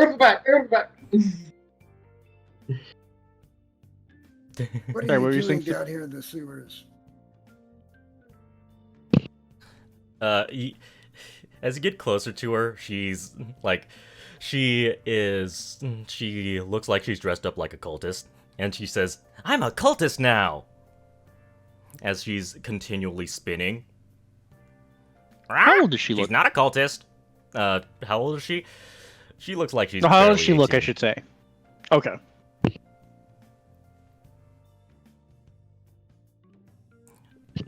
Coco, I'll step up behind Where are the Stefan. guys who are supposed to be watching you and taking care of you? Well, I mean, I have a degree of freedom. I told them I wouldn't get into any trouble, and something seemed interesting. I mean, they're not... I mean, I'm not a kid anymore. Besides, this was fun. What kind of cult are you joining? Oh no, I haven't joined a cult. I just look like them right now. I saw some weird guys down here. But I did kind of lose them. I thought they went this way, but maybe they went the other way. They're these weird... They bear that mark of solemn we saw earlier. Oh, yes, Also- yes. And she turns her notebook around, and you can, see some of the notes that she's taken. You can see some of the notes she's taken. I'll answer Bones' question. What's Zygon's view of the Mark of Solemn? All the gods universally condemn Solemn. Condemn all the demonic gods, essentially. Solemn, Visage, and Rosend. All three of them are condemned. Whether it's their outlook on humanity, or their behavior or treatment of gods or humanoid folks, they generally look down on them. We don't study, we don't learn, we don't still. It is eradicate. Got it. Do you know how Duty. dangerous it is being around these cultists? Cultists can be very bad. Oh, it's fine. Well, I mean, you've No, dealt it's with not. this. You've dealt with Monica doing these sorts of things before. Yes. She always has this flippant attitude towards all of these things. Says, I haven't look. Suppose they decided you were a nice person and you were just the right person for the human sacrifice. What would you do? I know Oh you're well, not I'd human. I'd either turn invisible and run, or I'd use Dimension Door and get out of here, or I'd do some other thing to get out. I'm confident I can get out. Haven't you seen? Haven't you seen me? Yes, I've Mom seen you calls me do a prodigy. things. But prodigies can get caught. Prodigies don't have the experience that you need to have to judge situations. Please Oh, don't nothing. do Monica stuff was- like this. Yeah, Monica. Yeah. Uh, Monica, was it? Yes. yes. It's nice to meet you. I think this is our first time meeting. My name is Secret Dream. You can call me Secret. Secret. Nice to meet you, Secret. I'm Monica of Ashenvale. Would you mind talking a little bit more about these rogue people you've seen? I'm interested. What have you seen so far? What have you heard? Oh yeah, they have these weird faces. It doesn't look human. I think... okay. I just need to think how much she has actually seen. It doesn't look human, at least from the outset. They did have those weird things about them. What was it? Little tentacles on their faces? Chip! Would Secret know what an elephant is? An elephant? An elephant. An outsider. Hey, Yeah, the mind flares. thank you. That's what I'm looking for. Is that- mind flayers. That's how it's pronounced. Would I okay. know? That is a good question. All of you are northern folks, aren't you? Yes, You're- I am. Stefan and Raphael. Would you hail from a southern city-state? Or would you hail from up Let here? me take a look back and see if I've got one picked out. Unfortunately, I didn't get a chance to look over your backstory, so I can't exactly link a city-state to yours right now, Raphael. Yeah, no, it's okay. Raphael would be from kind of like Describe the an city. unknown. Yeah, it'd be kind of like an unknown city state where the Aasimar would be grown to be defenders of the gods, but again, he's kind of like out of place, black sheep trope with that crowd, and so he ran away type of thing. Okay, I can squarely put you right here in Acheron. Acheron would be the most likely place you would have come from. Sounds good. So, In all likelihood, I would Raphael? have come from nearby where Monica was from, okay, so you probably would have come from near somewhere Ashenvale. in that Okay, area. alright. So near Ashenvale. Alright. Raphael? So, you said Aasimar are trained to be defenders, so would have you been on that track to become like a knight or a defender, or did you jump off that track at an early age? So it would have been one of those things where black sheep, I would have admired a certain individual and wanted to have been like that individual, but never was able to make it that way. So because of some crazy incident that happened, I jumped ship. Okay, but you Yeah, but were in when- training, essentially?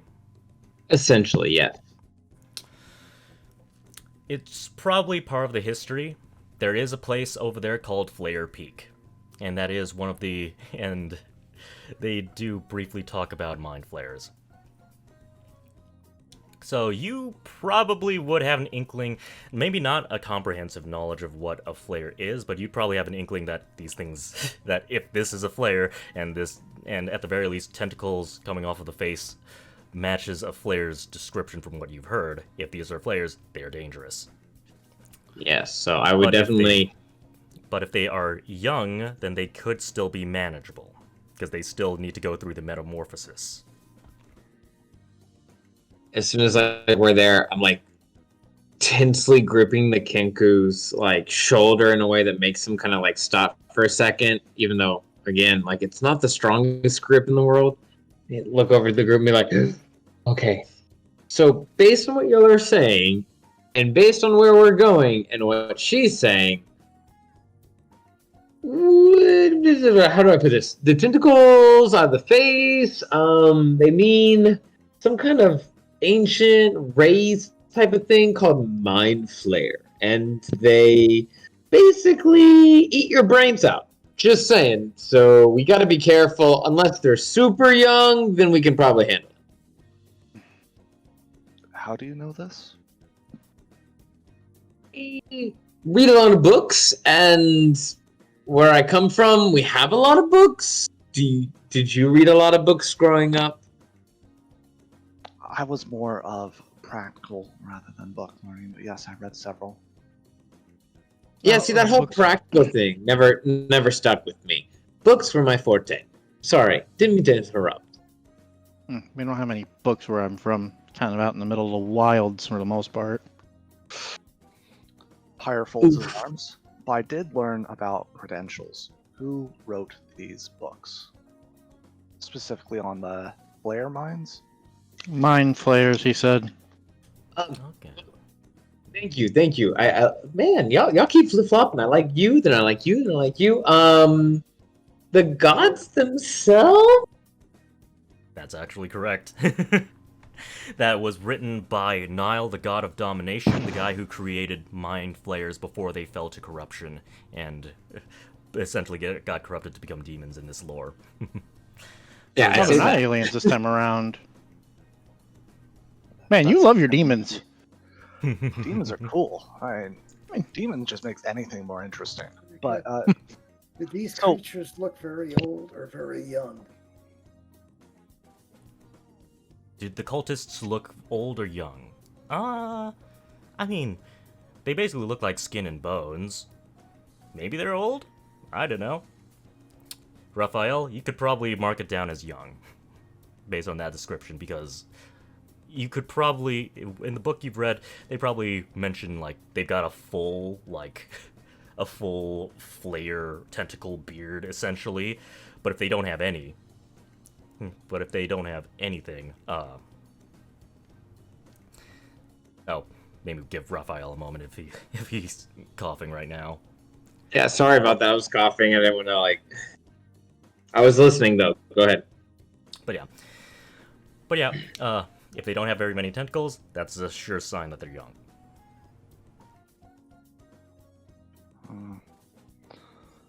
I don't know how to say this, but who has the best vision?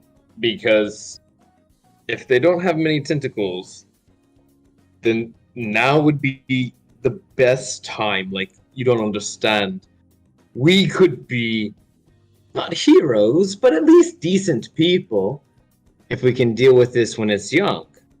But if it grows and basically eats brains, then we probably are.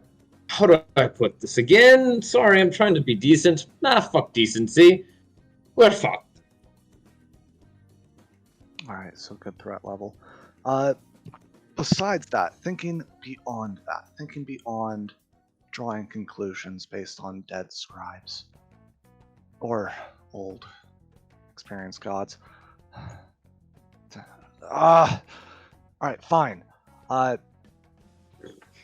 Were there anyone else with these cloaked figures? Did any of them seem dazed? Did any of them seem like they were being dragged?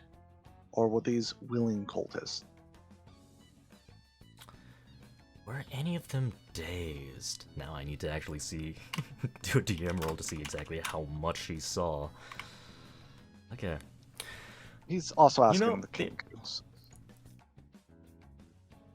The Kenku says, well, We only see a robed figure, and they run fast. If they truly had dazed people, then it would probably be difficult. And Monica says, "Oh, dazed people? You know, I think I did recall seeing a guy shambling around like a zombie. I thought he was putting on a show or something. It was quite comical."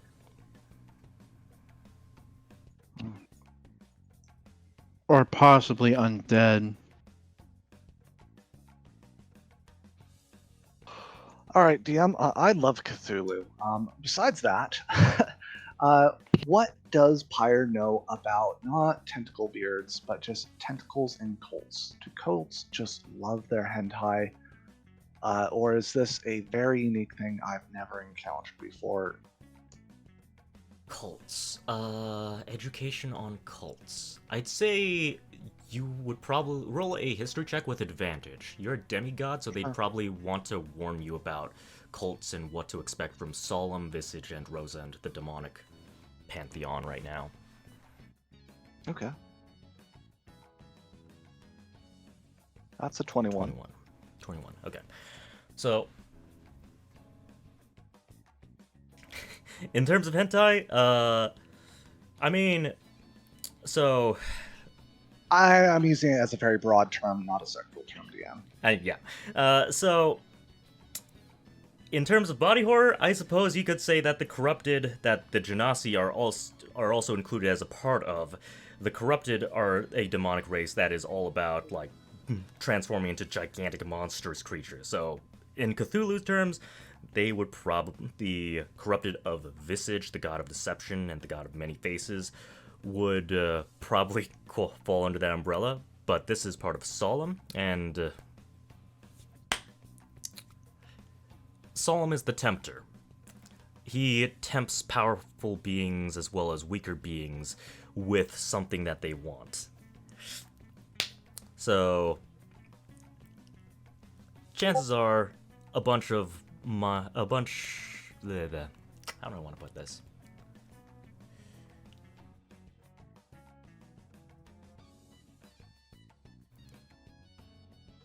Would tentacles be common? I'd probably say it would not be a common thing, but there definitely would be like some Lovecraftian horrors in one of the races. And for Solemn Okay. specifically, the guy you're dealing with, this would not be something that you would normally see with Solemn. Okay, so not normally a solemn. Yeah. So I will speak up and share some of my knowledge, not all of it, and I will try to summarize it as saying it could be two things. One, the corrupted god of deception is using another god's symbol to hide his presence, and it is simply a matter of fighting monstrosities that turn into monsters, then these mind flayers. Or the other is it is simply a result of people's desires of being so near the coast. Interesting. But, With what we go ahead. but why would the god of magic work with these mind flayers you're suggesting? It's much more plausible that he has twisted their words against them to his advantage. Or he has something they want. The stones you suggest? Possible. Well, It would if Solemn or one of his many forces were to get their hands on such a stone, you can imagine how that would be terrible for the whole world. Especially if he managed to get it all put together. A ninth player in the game. Interesting. Not just the ninth player in the game, but starting the Ascended War I keep visioning about. but there are only 4 of us. Well, 5 if you count the Kinku.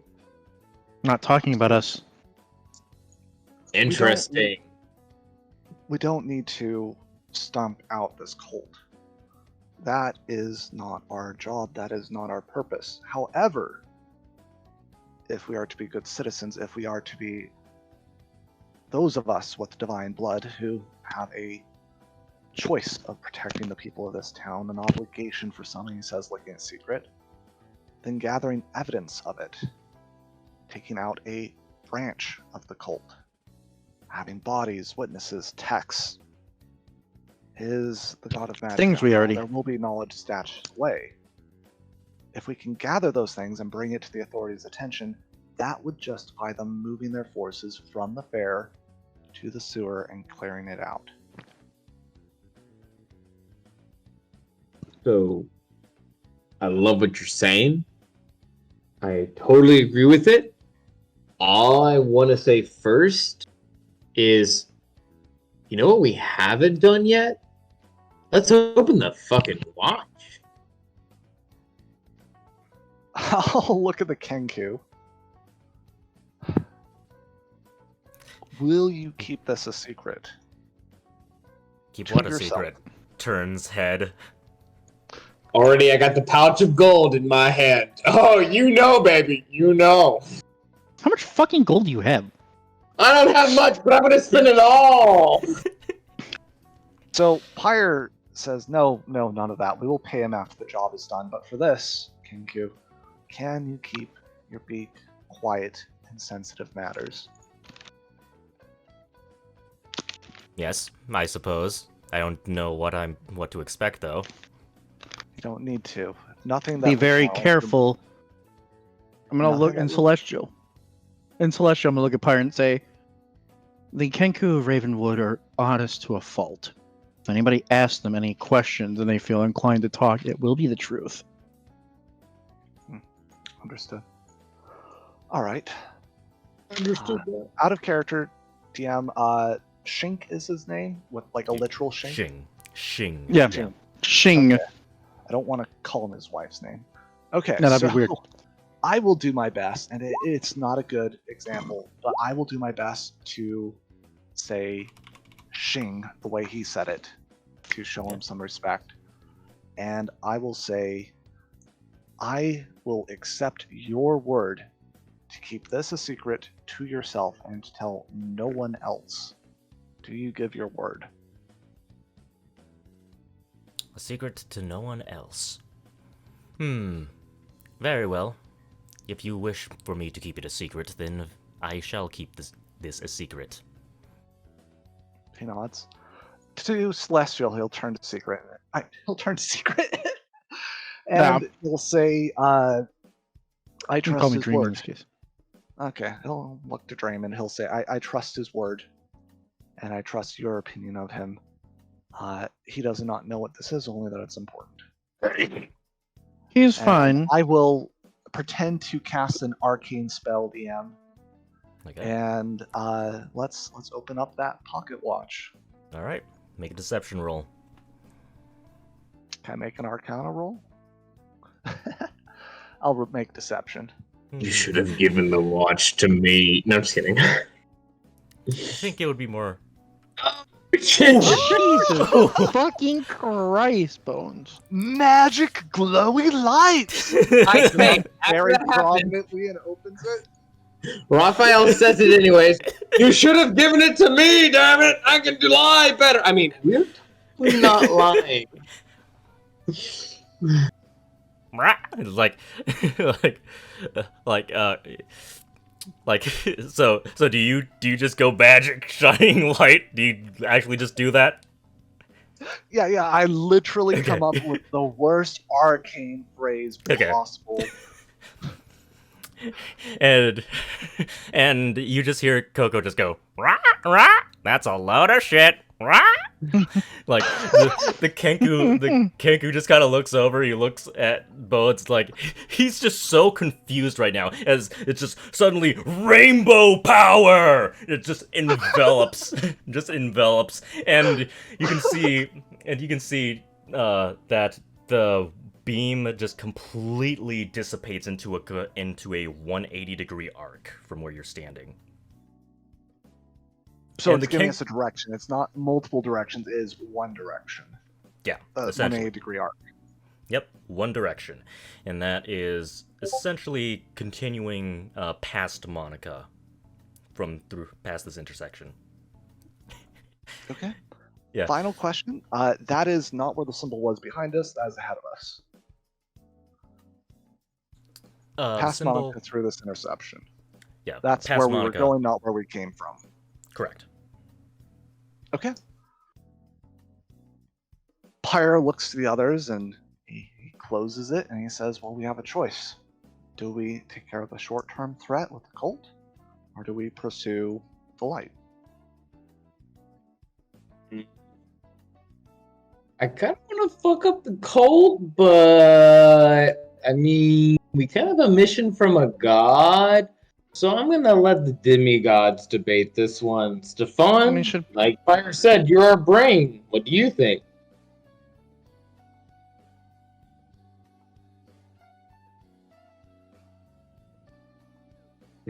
You there, John? Committed to protecting this one, I nod to Monica. But I also made a commitment to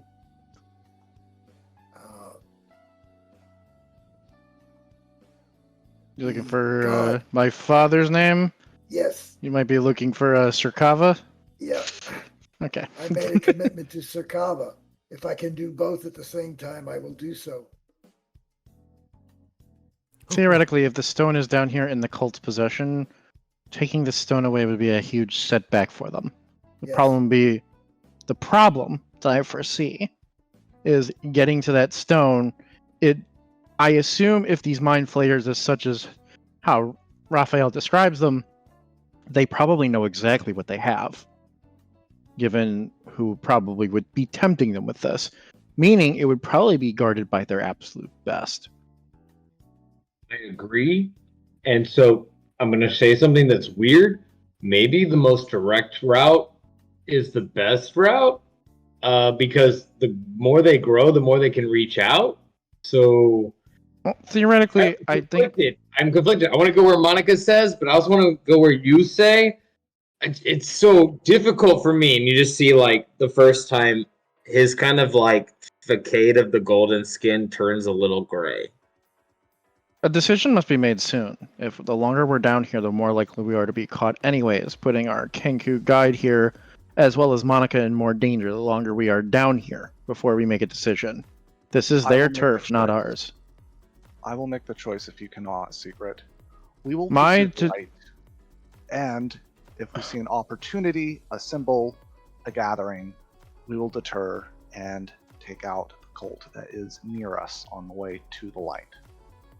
Personally, my vote is we leave, if only just because there are people here who are not involved, who are in grave danger by being down here. We have a duty to protect those around us as well. They have spent more time down here than us, multiple times. They can take care of themselves. I say so. trust Monica, the wrench, and Xing to know when to run and to not fight. Then let us begin our mission of getting this next stone. Or shard, sorry. Okay. We are near the end of the session. Do you want to wait until next week and hopefully have the whole party here? Well, the only thing I would say is I combat. am out of town next week because of the cruise. So I don't know how you want to. I don't know how you want to handle Secret being there. Like I said, I'd prefer personally if there was a way. Like, yeah, you can say he was there fighting, but I'd rather him not be mechanically in danger. And at the same time, if you don't want him because there's no danger to me that I don't mechanically help the fight, I can also take that. What's the word I'm looking for? Compromise. Like, yeah, he was there, he did stuff, but it wasn't noteworthy. Like, I can go with that too.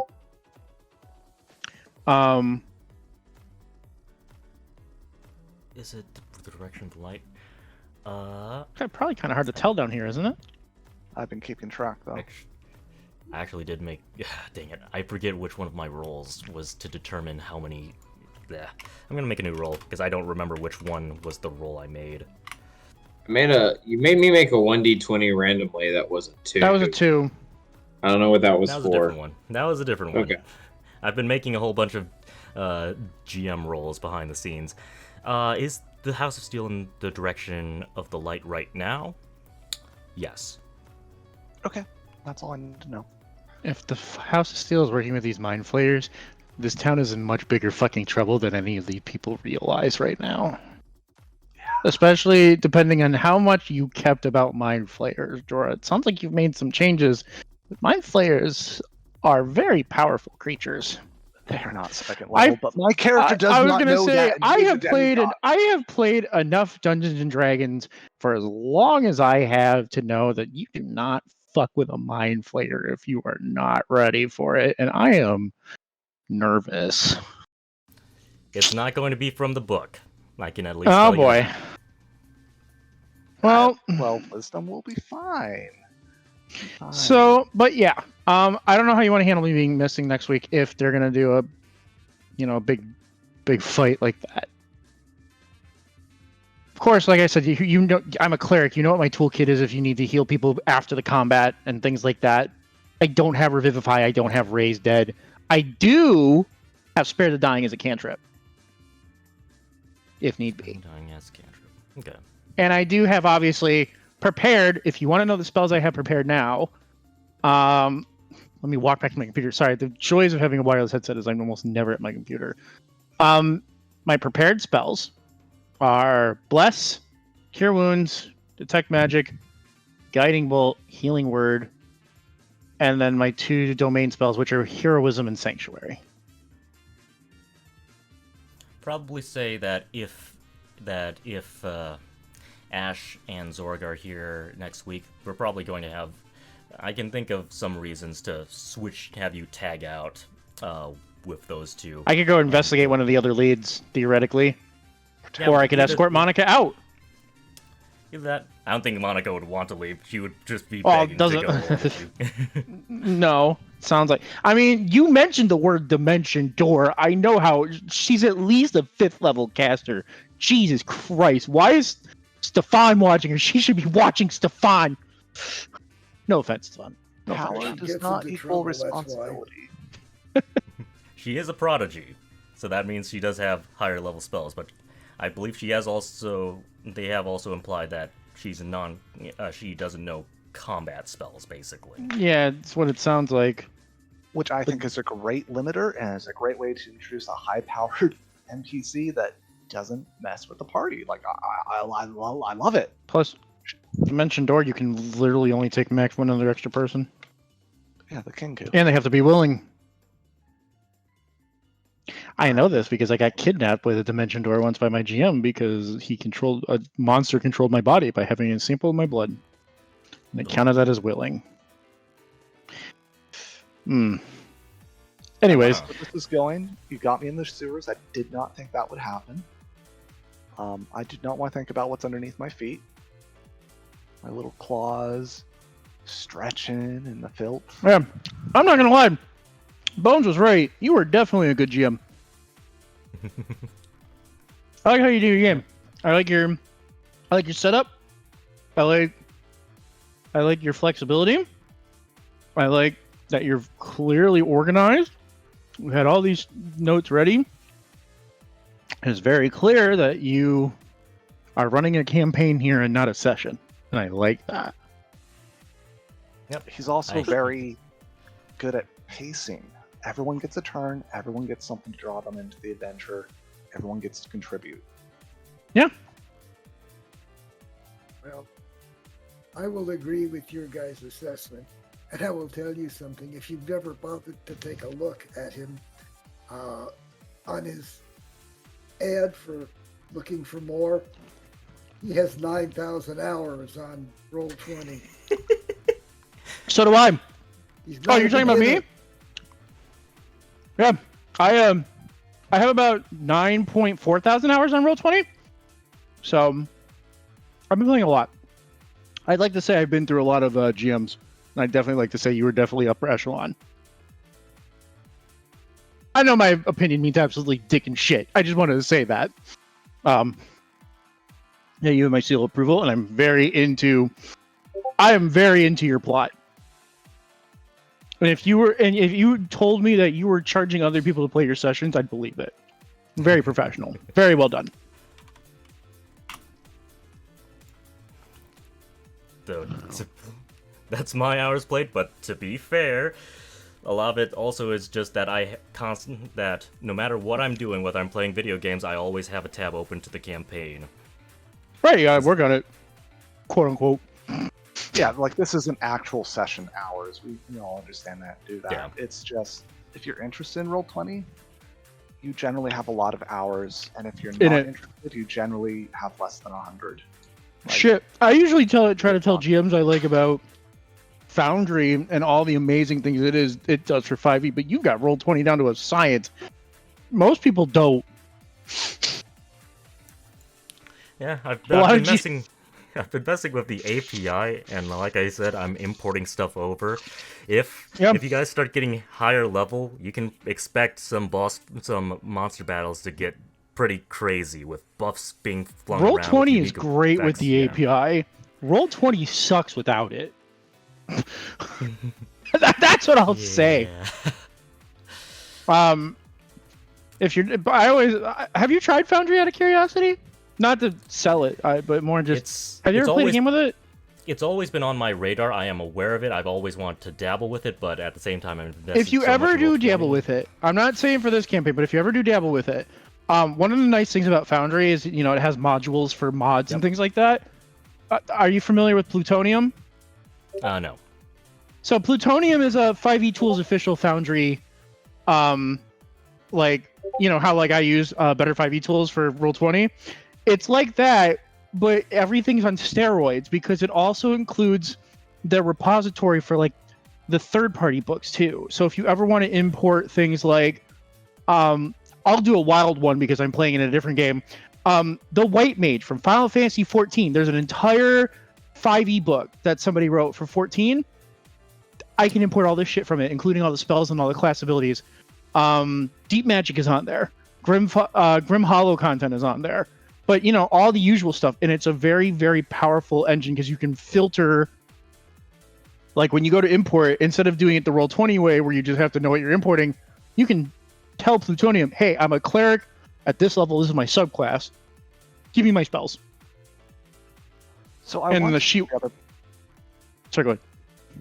the other players a chance to make choices in the current goal of the party. Pyre has stated the direction and his goals, and Count, just used his I'm a demigod, do what I do. That does not mean you always have to listen to him, first of all. And secondly, as a player, my goals would be, if the party agrees with Pyre, then we go and do a party adventure. If the party disagrees with Pyre, Raphael, you have very good reasons to back out with your knowledge of mind flayers. Stefan, you have a NPC who you care about and want to drag out before she gets too deep. Both of those would make sense. Pyre would leave with you guys and just recruit people to go down there with him. He'd probably spend time, DM would make rolls, and he'd handle it with NPCs. That'd be hand waved. But I just want to make it clear, I am not in danger of dying outright if you guys do not follow Pyre. Pyre is reasonable. Pyre is smart. There's other I think you know me here. better to know that Yeah, but you're not there. You're not there tomorrow. I think the other guys would be interested in smashing fragile tentacle cultists, but I don't know them. Yeah, no, you're good. Raphael, regardless of what happened this session or at the start of next session, his first thing is to see how many fucking tentacles that face has, and if it matches this is a weak one description, he's gonna be like, let's do it. If it doesn't, he's like, I'm running the fuck away. I hope you catch up. All right. So I love your concern for Raphael, and that means a lot, Bones. But no, we're good. I got what you mean. Great plan. I love it. I'm a little worried about Raphael just saying charge and then turning the other direction while everyone runs forward. Seems like a very Raphael That's thing. 100% MO, but not MO. Y'all will get it as y'all get a little more of his backstory, a piece at a time, but It's definitely a slow burner. Yeah, like this is all caricatures levels, session 1, session 2. And how do I do things without giving a backstory? I love my character's first impression of your character, and I love where we can go from there. I love everyone's character. Secret, you didn't just say like, "Oh, it's session 2. I'll let everyone else lead." You didn't lord over us like I'm the chosen one. Like you did, you involved everyone. You talked to people. You did a nice balance. Raphael, bless your heart. Keep rambling. Stefan, you're a little quiet, but every time you say something, it's generally really well thought out. Yeah, it's pretty obvious Stefan as a player is pretty smart. So yeah, he's also good at reacting. I threw him underneath the role-playing prompt a couple times, and he actually comes up with better things than being surprised. Like, I know when people do that to me, I just get upset, and I'm like, oh, I don't have anything to say. But Stefan reacted very nice, landed with grace. It's like he was expecting that moment, and I'm very impressed. We love you too, Stefan's player has been playing D&D since first edition over 40 years ago. Yep. So if that gives you any idea of how much experience I've got, I think I DM'd my first game over 40 years ago. That's awesome. So the two people who are missing today are the two ones who are new to the hobby, right? Yes. Those are the ones I was giving the talks to the other day, right? Yes. Okay. I'm very curious to see. I'll be very curious to see how they develop their characters, and at least both mechanically and not, especially given current events. And apparently, you're not pulling your punches as the GM. Like fucking mind flayers or illithids, whatever you want to call them, cults. Like, man, Yep. You're just full steam ahead, and I love it. Yeah, well, I mean, I of course balance my encounters around the party, but if I have an idea, I roll with it. And I felt that this would probably match up with current events and other things that I had going on in the world. It's perfect for the other characters going on. You 100% have my support. You dropped the hook to go into the sewers, I think, 3 separate times in 3 separate ways. The Kenku, the rumors when we're in the streets waking up from the street caller, and with Monica going. I felt like each one was just an acceleration of not do it because I prepared it, but rather they felt organic. Motivation. Yeah, it felt organic. Like, I didn't feel like Monica just was at this. Like, this is my first time meeting the NPC, right? But like, I didn't feel like, oh, well, obviously you're being railroaded to the sewers because he's throwing literally everything at us to go to the sewers. No, it felt like that these things specifically were just things that happened to be going on in the sewers organically that just made a glowing arrow that even our characters were like, yeah, well, we could go look at other shit. It felt organic. It didn't feel railroaded. Not only that, there were other glowing arrows everywhere as well. One to the quarry. I mean, yeah. One to the house. Listen, if they didn't stop me, Seeker would have walked right up to that house. Like, excuse me, I'd like to talk to you. I was like, Raphael's shitting himself right here and there in the street. Seeker would have been like, excuse me, I'd like to talk to Lady Steel. And I'd be like, there's a lot going on in your house recently, And so that's why I said I like to think I'm reasonable. When you make a better point than I've got, okay. That's why I like to think he's almost kind of like counterbalanced to Pyre, who Pyre is very much, I've seen from Bones, is like, I'm a demigod, respect it, right? Where, like, Secret's like, yeah, I'll take advantage of it, but what about it, Like, I love their contrast. I think the key difference between how they were raised is that Pyre's father does not sire many children. No. Yeah, as far as Secret goes, it's not that special. It's not that special because like I don't even get an extended life, right? Like I It's just not exist and I get special, visions. it's a different environment to grow up in, regardless of heritage. To not have a father figure versus to have an overbearing father figure. And I really like how we can both be like demigods, but different sides of the coin. Oh yeah, I loved I love their Pyre- dynamic. I loved how Yes. Pyre was like, I'm not going in the sewers, and you're like, but you're a demigod. It's your responsibility. Are you saying you I'm should just playing on his personality, specifically yours. You wrecked him. You wrecked him so hard. You shook his world. Bones, A little- if only because I know how to fuck with you from playing with you for so long. Bones and I have been playing campaigns together for about 6 years now. On and off. On and off, mind you, but still, every time it happens, Bones and I bounce off each other like this, and it always goes very well. And I know how to fuck with him. But on the other hand, he also knows how to fuck with me, and I'm sure he will, to my annoyance at some point, do that at some point during this campaign. But this is just going to be compliments after every campaign. I love this. Cool Cat, again, you shared the attention. I didn't feel coming into this that you gave me special attention because I was Bones.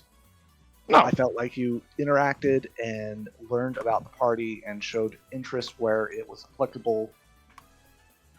And you Pretty didn't much. really Also, I need mean, to since I'm already so comfortable with you, I also wanted to make sure I wanted to feel out the other players and the other characters because I already know you so well, if that makes sense.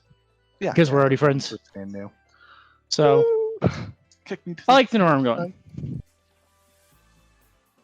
Be interesting to see how much Raphael can pit Pyre and Dream against each other just for the sake of it. I think you'll be very surprised at some of those things. I think you're going to find that they probably agree on a lot of stuff. Just how they express their values and views is going to be very different from each other.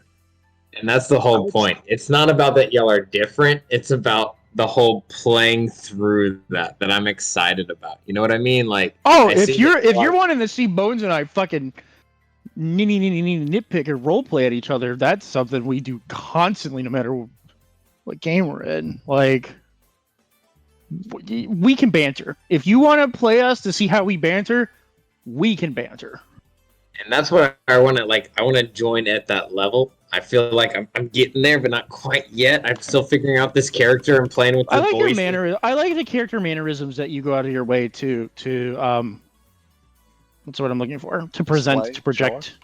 Yeah. I do feel like that they are like, I do feel like it's not just you are just being a person and that's it. Like, in terms of like, I don't think you're you. I think you are. I feel like you are actually role playing a character.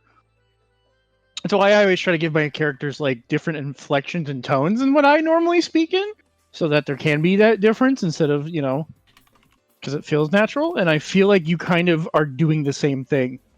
I feel like I can kind of tell the difference between when you're speaking and when your character's speaking, and I like that. Thank you. Yeah, I'm definitely trying to do that for sure. How I would describe things from an outside perspective is Pyre and Secret are acting somewhat like spoiled children or nobles.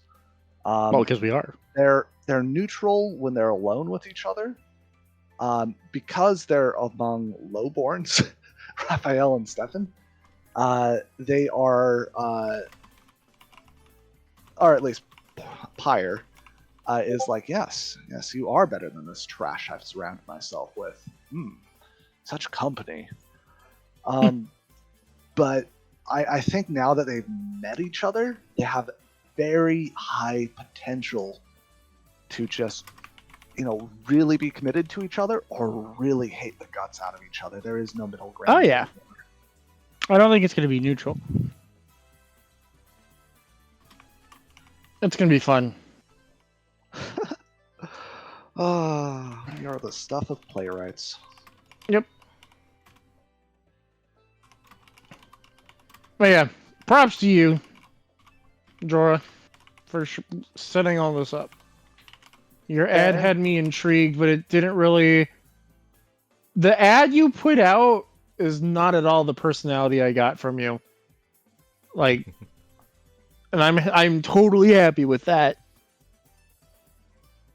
Were you expecting like some overly serious role player or something?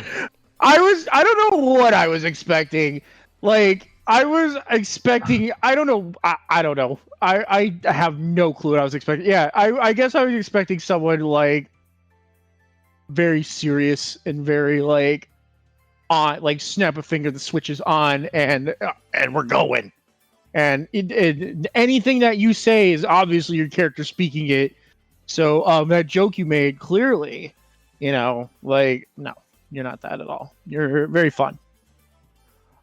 I expected you to be testosterone, where you'd be like a bodybuilder, a bouncer. Like I've had these type of DMs before, where you know you're just not physically focused, but you have a talent there, and you put it into your role play of, we are adults. We play like adults. Let's make some crude jokes and laugh about the gore and giblets that don't necessarily need to be there. And no.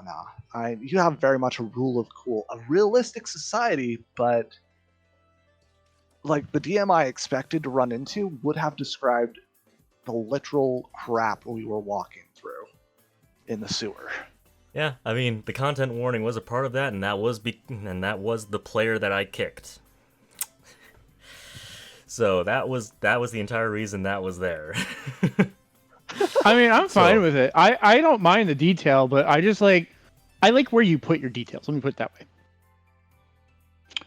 Where you show your creativity is very compatible with me as a player. How about that? It's not to say it was a bad one. Like, it was among the many options we applied for. You know, you throw out an application and you see who hooks it, and then you make a decision from there. Yep. You were in the top 2. You were the second most, and we didn't think you would reach out to us past that explanation. Go ahead. I remember Bones and I messaging each other and be like, "No, there's too many people who applied to this. He's not going to reply to us." So, and then you did, and I was like, "Oh, well." I honestly wasn't expecting for Bones and I to find another game until I was back from my vacation. So the fact that you got to us when you did was surprising and welcome, mind you. We had given up. It had been 2 weeks. We had. What about Mondays? But no, I'm very pleased to be here, and I will be a little sad on Thursday while I'm on the cruise ship, and I will cry into my pina colada. But I will definitely be very excited for the week after when I come back. That's for sure. I think this is gonna be a good one. In my experience of D&D, 14 years, you know, all those hours, whatever. The only times I've had my expectations of a DM below the DM's quality has been with 2 other people and you, where it's just you actually want to have fun, you care about your world, you have a decent knowledge of the rules, you know how to do your job. Like, there is no real way to describe it. It's just a breath of relief of, okay, I can relax, I can have fun, I can focus on the character. Saying there's too many guys who get on Roll20, play a character for a week, and then want to run a game. Yeah, pretty much. And that gets pretty old. When I One see of the somebody who's got under 500 hours on Roll20 and trying to run a game, I usually wouldn't even bother to look if I'm looking for a game. Because they haven't had the experience. Unless they state something like, I'm new to Roll20, but I've been DMing for 10 years. Well, maybe I'll take a look. But usually the rule of thumb for me is, if they haven't got some hours in, I don't look. It just isn't worthwhile. Generally, you are correct. Of the 3 DMs I mentioned, One of them I'm still with is a new DM. He just has a lot of time and passion into rule and world building, and has the ability to step into a character's shoes. And it's just weird, where I'm like, you're doing better than experienced DMs. How? Yeah, that happens. I did get in with one guy who was new, and he was doing real well until he caught COVID. And he quit DMing for a while. And, you know, I got into another game, but he never did start DMing again. I was waiting for him to start up again, but he just never did. That is I knew so he was funny still you mention playing that. around on Roll20, but he never ran another game. Bones and I are in a campaign on Fridays where the GM was this really good GM, and he was running these games, and he would be around almost every week. And then one day he went radio silent with everybody, and it was like this for, I don't know, how long would you say, Bones? 3 to 4 months? Maybe 5? 4 months. 4 months? Yeah. And then one day he just comes back online, and he's like, hey, so when are we running this game again? And we're just like, what the hell? Apparently he caught COVID and was in the hospital, basically nearly comatose and nearly dead for like 4 months. And then as soon as he gets out of the hospital, he's like, all right, so here's the deal. I'm ready to run for you guys. We're just going to do a soft restart of the campaign, and you can play the same characters if you want. And just like, holy shit, you're alive. Yeah. And he's like, this is the only game I thought about while I was in the hospital. I'm like, okay, yeah, so cool. I'm glad I made maybe that kind of impression on you. Maybe. But he was like, as soon as he was like home, he was ready to go again. And now he just put the game on hiatus again because of work. Savage. Yeah. But it's funny. I just know he'll be back. I just know he's good for it after those long breaks. It's just funny. That's all. I'm basically a tabletop DM, and the last tabletop game I ran was before COVID, and I haven't run since. And, yeah. My only campaign I finished before COVID, like years and years ago, and I never GM'd again because it really wasn't for me. I tried it. I enjoyed certain aspects of it, but I'm not nearly organized enough to be able to run an entire campaign. That my game went between 2 different continents. One of them they went to accidentally because they went through a gate without thinking about the consequences of going to the gate. I didn't think they would. So they did. And as a consequence of that, because they left, the entire zombie apocalypse happened in the continent they left. And when they came back, pretty much everybody was dead. I killed all their NPCs. I killed all their loved ones. As not even just you know, they got a cool item out of it. Yay. I try to be a little too anime, a little too meta, which I enjoy those types of games. I apparently can't run them. I'm just not a good GM. I like to think I'm a good role player. I just don't think I'm a good GM. I'm not organized enough. I can barely keep track of my own character sheet. It's the challenge running it, for sure. It is. Yeah, and that's where I'm weird. Like, I feel like I'm a better DM than I am a player. Like, I'm still trying to figure out Some people my are like players that. in my game are so good that I don't have to worry about it. They're like, yeah, I'm like, yeah, that makes sense. Do that shit. Like, and I'm like, I'm gonna write that down. I gotta remember how to do that as a player. Yep. You're not the only one. One of my best friends, Matt, like, he got into the hobby. He played one game, and he's like, you know what? I want to run a game. After one campaign, he wanted to run his own. And, like, the difference between that, he shares that slot with another GM. The difference of how he is as a player, where he's kind of just a wallflower and sits there and, like, okay, well, he's just hanging out with his friends while the game's going, versus when he's a GM and he's, like, lively and he's animated and, like, going through the game. It's night and day.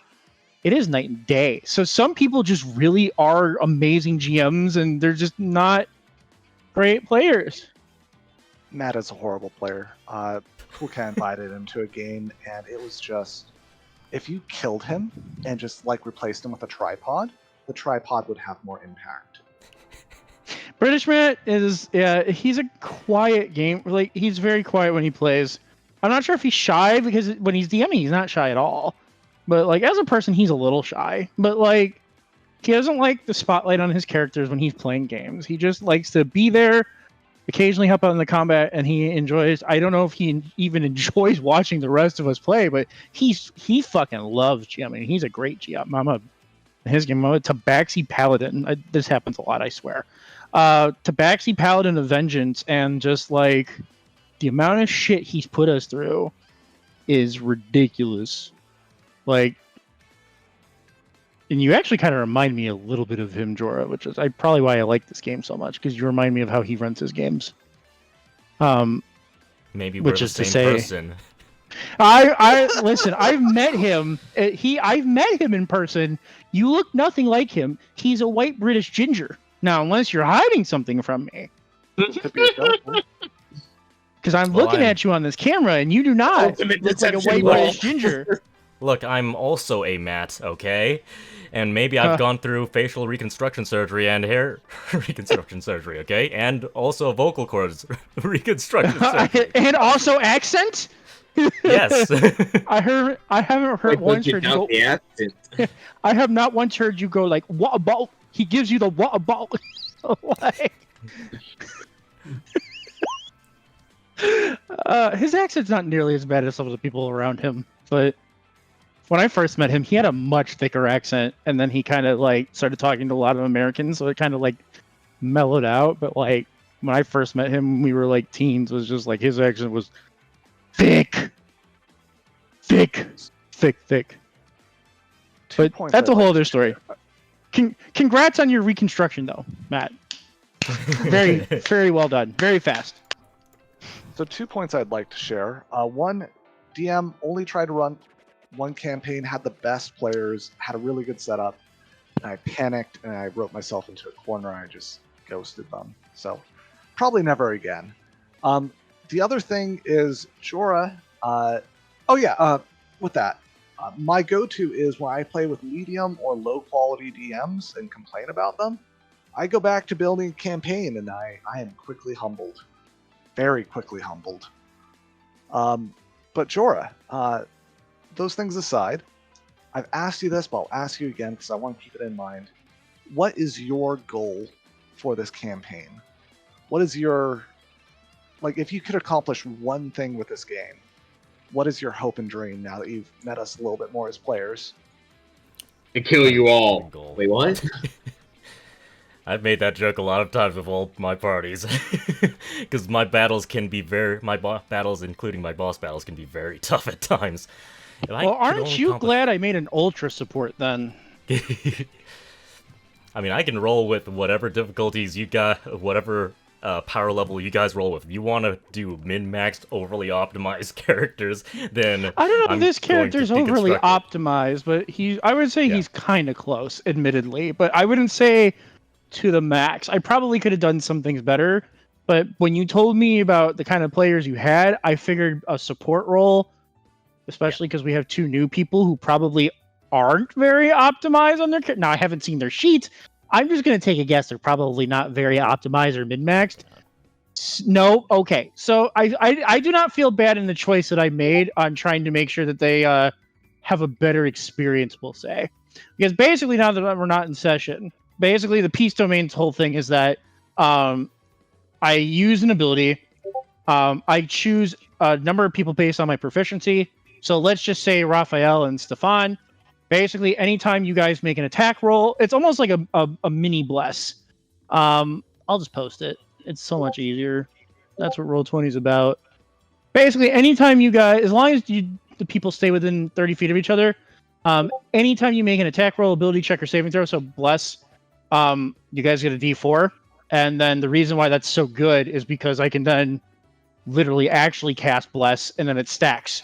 So you guys would potentially be getting whoever the 2 people are or more as I level up, plus 2d4 to your saves, attack rolls, especially saves. I will admit that's a bit bonkers, and that's why I went to Jordan and was like, hey, are you okay with this? Because this could really throw off the math for everything. Back in his head, it's like, oh, I'll just focus the cleric. Yeah, well, listen. I have to backseat speed, and I will fucking run. All right? Oh, don't worry. I have ways of dealing with fast runners. I'm sure you do. You run, you die, bitch. Even if I need to homebrew it. My plan, right? Since you didn't let me think any of the third party stuff, which is fair. My plan for an escape route: the backseat speed, sanctuary, run. Counterspell. Because clerics do not get dimension door. I need to go find a what is it? A cloak of Mont Blanc or something like that. I always call it Mont Blanc. The coat that I call it the mountain back. yeah, the cloak of the mountain back. The one that lets you do dimension door once a day or whatever. That cloak is so busted. Like it doesn't even require attunement. Yeah, that is a cool thing to throw on a character. Dude, I cannot think of a single character that Dimension Door wouldn't be useful. Like, there's nobody. There is literally... you could be the most melee of melee dudes, and you just Dimension Door to go in. Or you go to escape. Like, it does not matter who you are. A teleport is a tier 1 ability, as far as I'm concerned. If I'm not letting you off the hook, DM, what is your goal? I was about to drag it right back to that. What's my goal? Boy. I'll be honest. Every time I start one of these campaigns, I always like thinking about, okay, what's naturally going to happen later on. I always try to plan out, at the very least, a skeleton of future events, like the future wars that are going to happen. Most of the times, though, those don't come to fruition, so I'll just say that my one goal is simply just to have fun. Because these big future events, I hope I laid down some of those for you. I'm not sure if we're ever going to get to essentially the World War II of this universe, and I know at least 3 different scenarios that would qualify as World War II, and I don't know which direction you guys are going to take the narrative to. See, when Jorah and I talked, and he said his idea was having fun, that's mine too. My main thing on a game is everybody playing has got to have fun, including and especially the DM. Right. I DM'd it. If I didn't enjoy a game, I figured out some way to end it. That's why I always work with the GM directly on when I make my character. Is like, I want to make sure they're interested in my character so that I can, because if they're having fun, that means they're gonna give me spotlight, and I love that shit. But like, yeah, that's why I was sitting there. I was like, I'm hoping that some of those things you gave me when we talked in our session 0, I hope I laid those down hard enough for you, like the visions and the Ascendance War. I hope that's exactly what you were looking for when you gave me that information. Was to be able to lore dump on that. Yeah, and as you can see throughout the sessions, I constantly do ask you guys things related to your backstory, like where are you from? I love that. Yeah, I do. I love you either testing. Yeah. I love that because you either tested me to remember or to check what I already wrote and be prepared, or to come up on something on the spot. And I like both of those things. Yep. Even if I don't remember everything that you guys have written in your backstories, I at the very least do a brief look over all of it. Quick, Cool Cat, write more. I could. Just don't write a novella, because I'm definitely. I don't think I've ever gotten that. I think the longest backstory I ever wrote for a character for a campaign was 3 pages. Because the circumstances for that campaign were ludicrous enough where I really needed an excuse to justify that character's existence. So, whereas this one, you kind of gave me already what I needed. So, yeah. I've also, at that point, I also wasn't really doing them in bullet points like I do now. I was actually writing out, like as you said, novellas. Whereas now that I'm older, I find I like writing like a long ass list of bullet points so much more now because it's so much easier to read. And oh my god, I wish I did that before. So, I once had a DM brutally kill off the party, not me, just the rest of the party, by starving them to death. I don't remember you telling me about this game. I don't want to give you ideas, but I would appreciate if you didn't put me through that again. You know, there's such a thing as, oh, you're hungry, like, oh, you're getting exhausted, but like literally starving to death is terrifying for me as a player. Because what about as a person, Bones? Yeah, What about a person? But it was still like that is kind of one of my triggers. Not being hungry, not like being low on rations, but literally dying from lack of food. I only survived because I murdered the other surviving party member and ate him. Which also was not a good move on my part. Like I regret that. Like I should have just let myself starve, but let him eat me. That sounds like quite the trip. At the very least, in Season of War, like there's the logistics things. If you guys ever do upgrade to the army management section, there are supplies, but that doesn't. You're not in danger. You're not. Survival is not one of your big elements, I'd say. Yeah, survival is not one of the big elements. Like there might be attritional Thank damage, but fuck. you're not going to be completely screwed over if you have run out of rations. That's not the way I'm going to kill you, at the very least. I appreciate that. Run me through with a knife instead. It's just one of those things of literally killing characters by starving to death seems like one of the most anti-fun things I've ever encountered. I know it's super niche, but it's... If you ever it's okay. that My niche one holding- is like having my age taken away from me. I think I told that story. You remember that game, Bones, right? No, you quit by that point, didn't you? I can't remember. That was the 2E game we played. Oh, the 2E? No, that was the 2E game. You remember that no, shit? I was around God. when that happened. I was around when that happened. Yeah, like, okay, we're going to take off the disguise off you, but the guy who made it died, so now you're going to age like 2D6 years. I'm like, fuck you. That's not my character fantasy. You bitch. So, you know, some people are old enough in that party, they probably could have died. I like normal aged adventurers, super excited. They're like, yeah, we live longer. Cool cat? I'm a prodigy, so now I'm a child. No, it was the other way around. He aged us 2D6 years. Oh, that's worse. My character was supposed to be the prodigy, so like when you take away the age, like the whole character moment of the whole prodigy finding his way in the world after he's already quote mastered everything and learning that he hasn't, it fucked up. Again, that's just me bitching. Sorry. Keep going. Now you know how to play with us in our dreams. Don't do that. You de-age. No, listen. Just don't age me. Don't de-age me. Just leave me alone.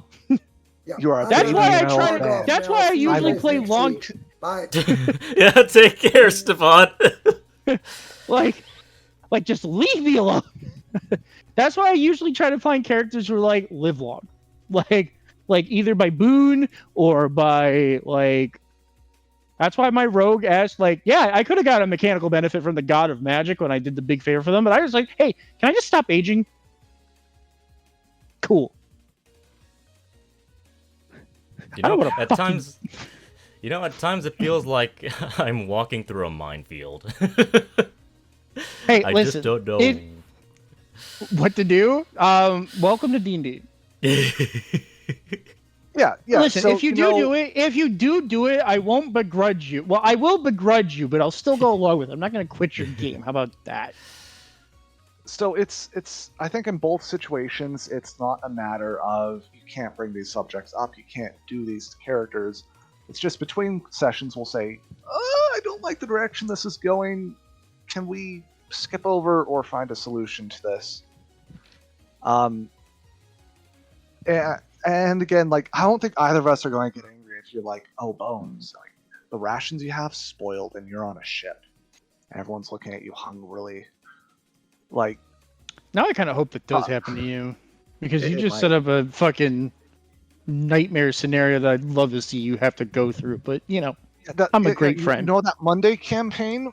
Yeah, God. That was awful. Sorry to interrupt, but I gotta go, and so I hope everyone has a good night and All right, it's see fun ya. playing with y'all. See you, man. Take care. See ya. I should See ya. probably get going too. All right, see you, cool admittedly. cat. Yeah, I gotta leave at noon tomorrow, so. See you guys in a couple weeks. Good game. Yep. Take care. See you guys. See you, cool cat. See ya. Where's the disconnect button? Because I just walked back.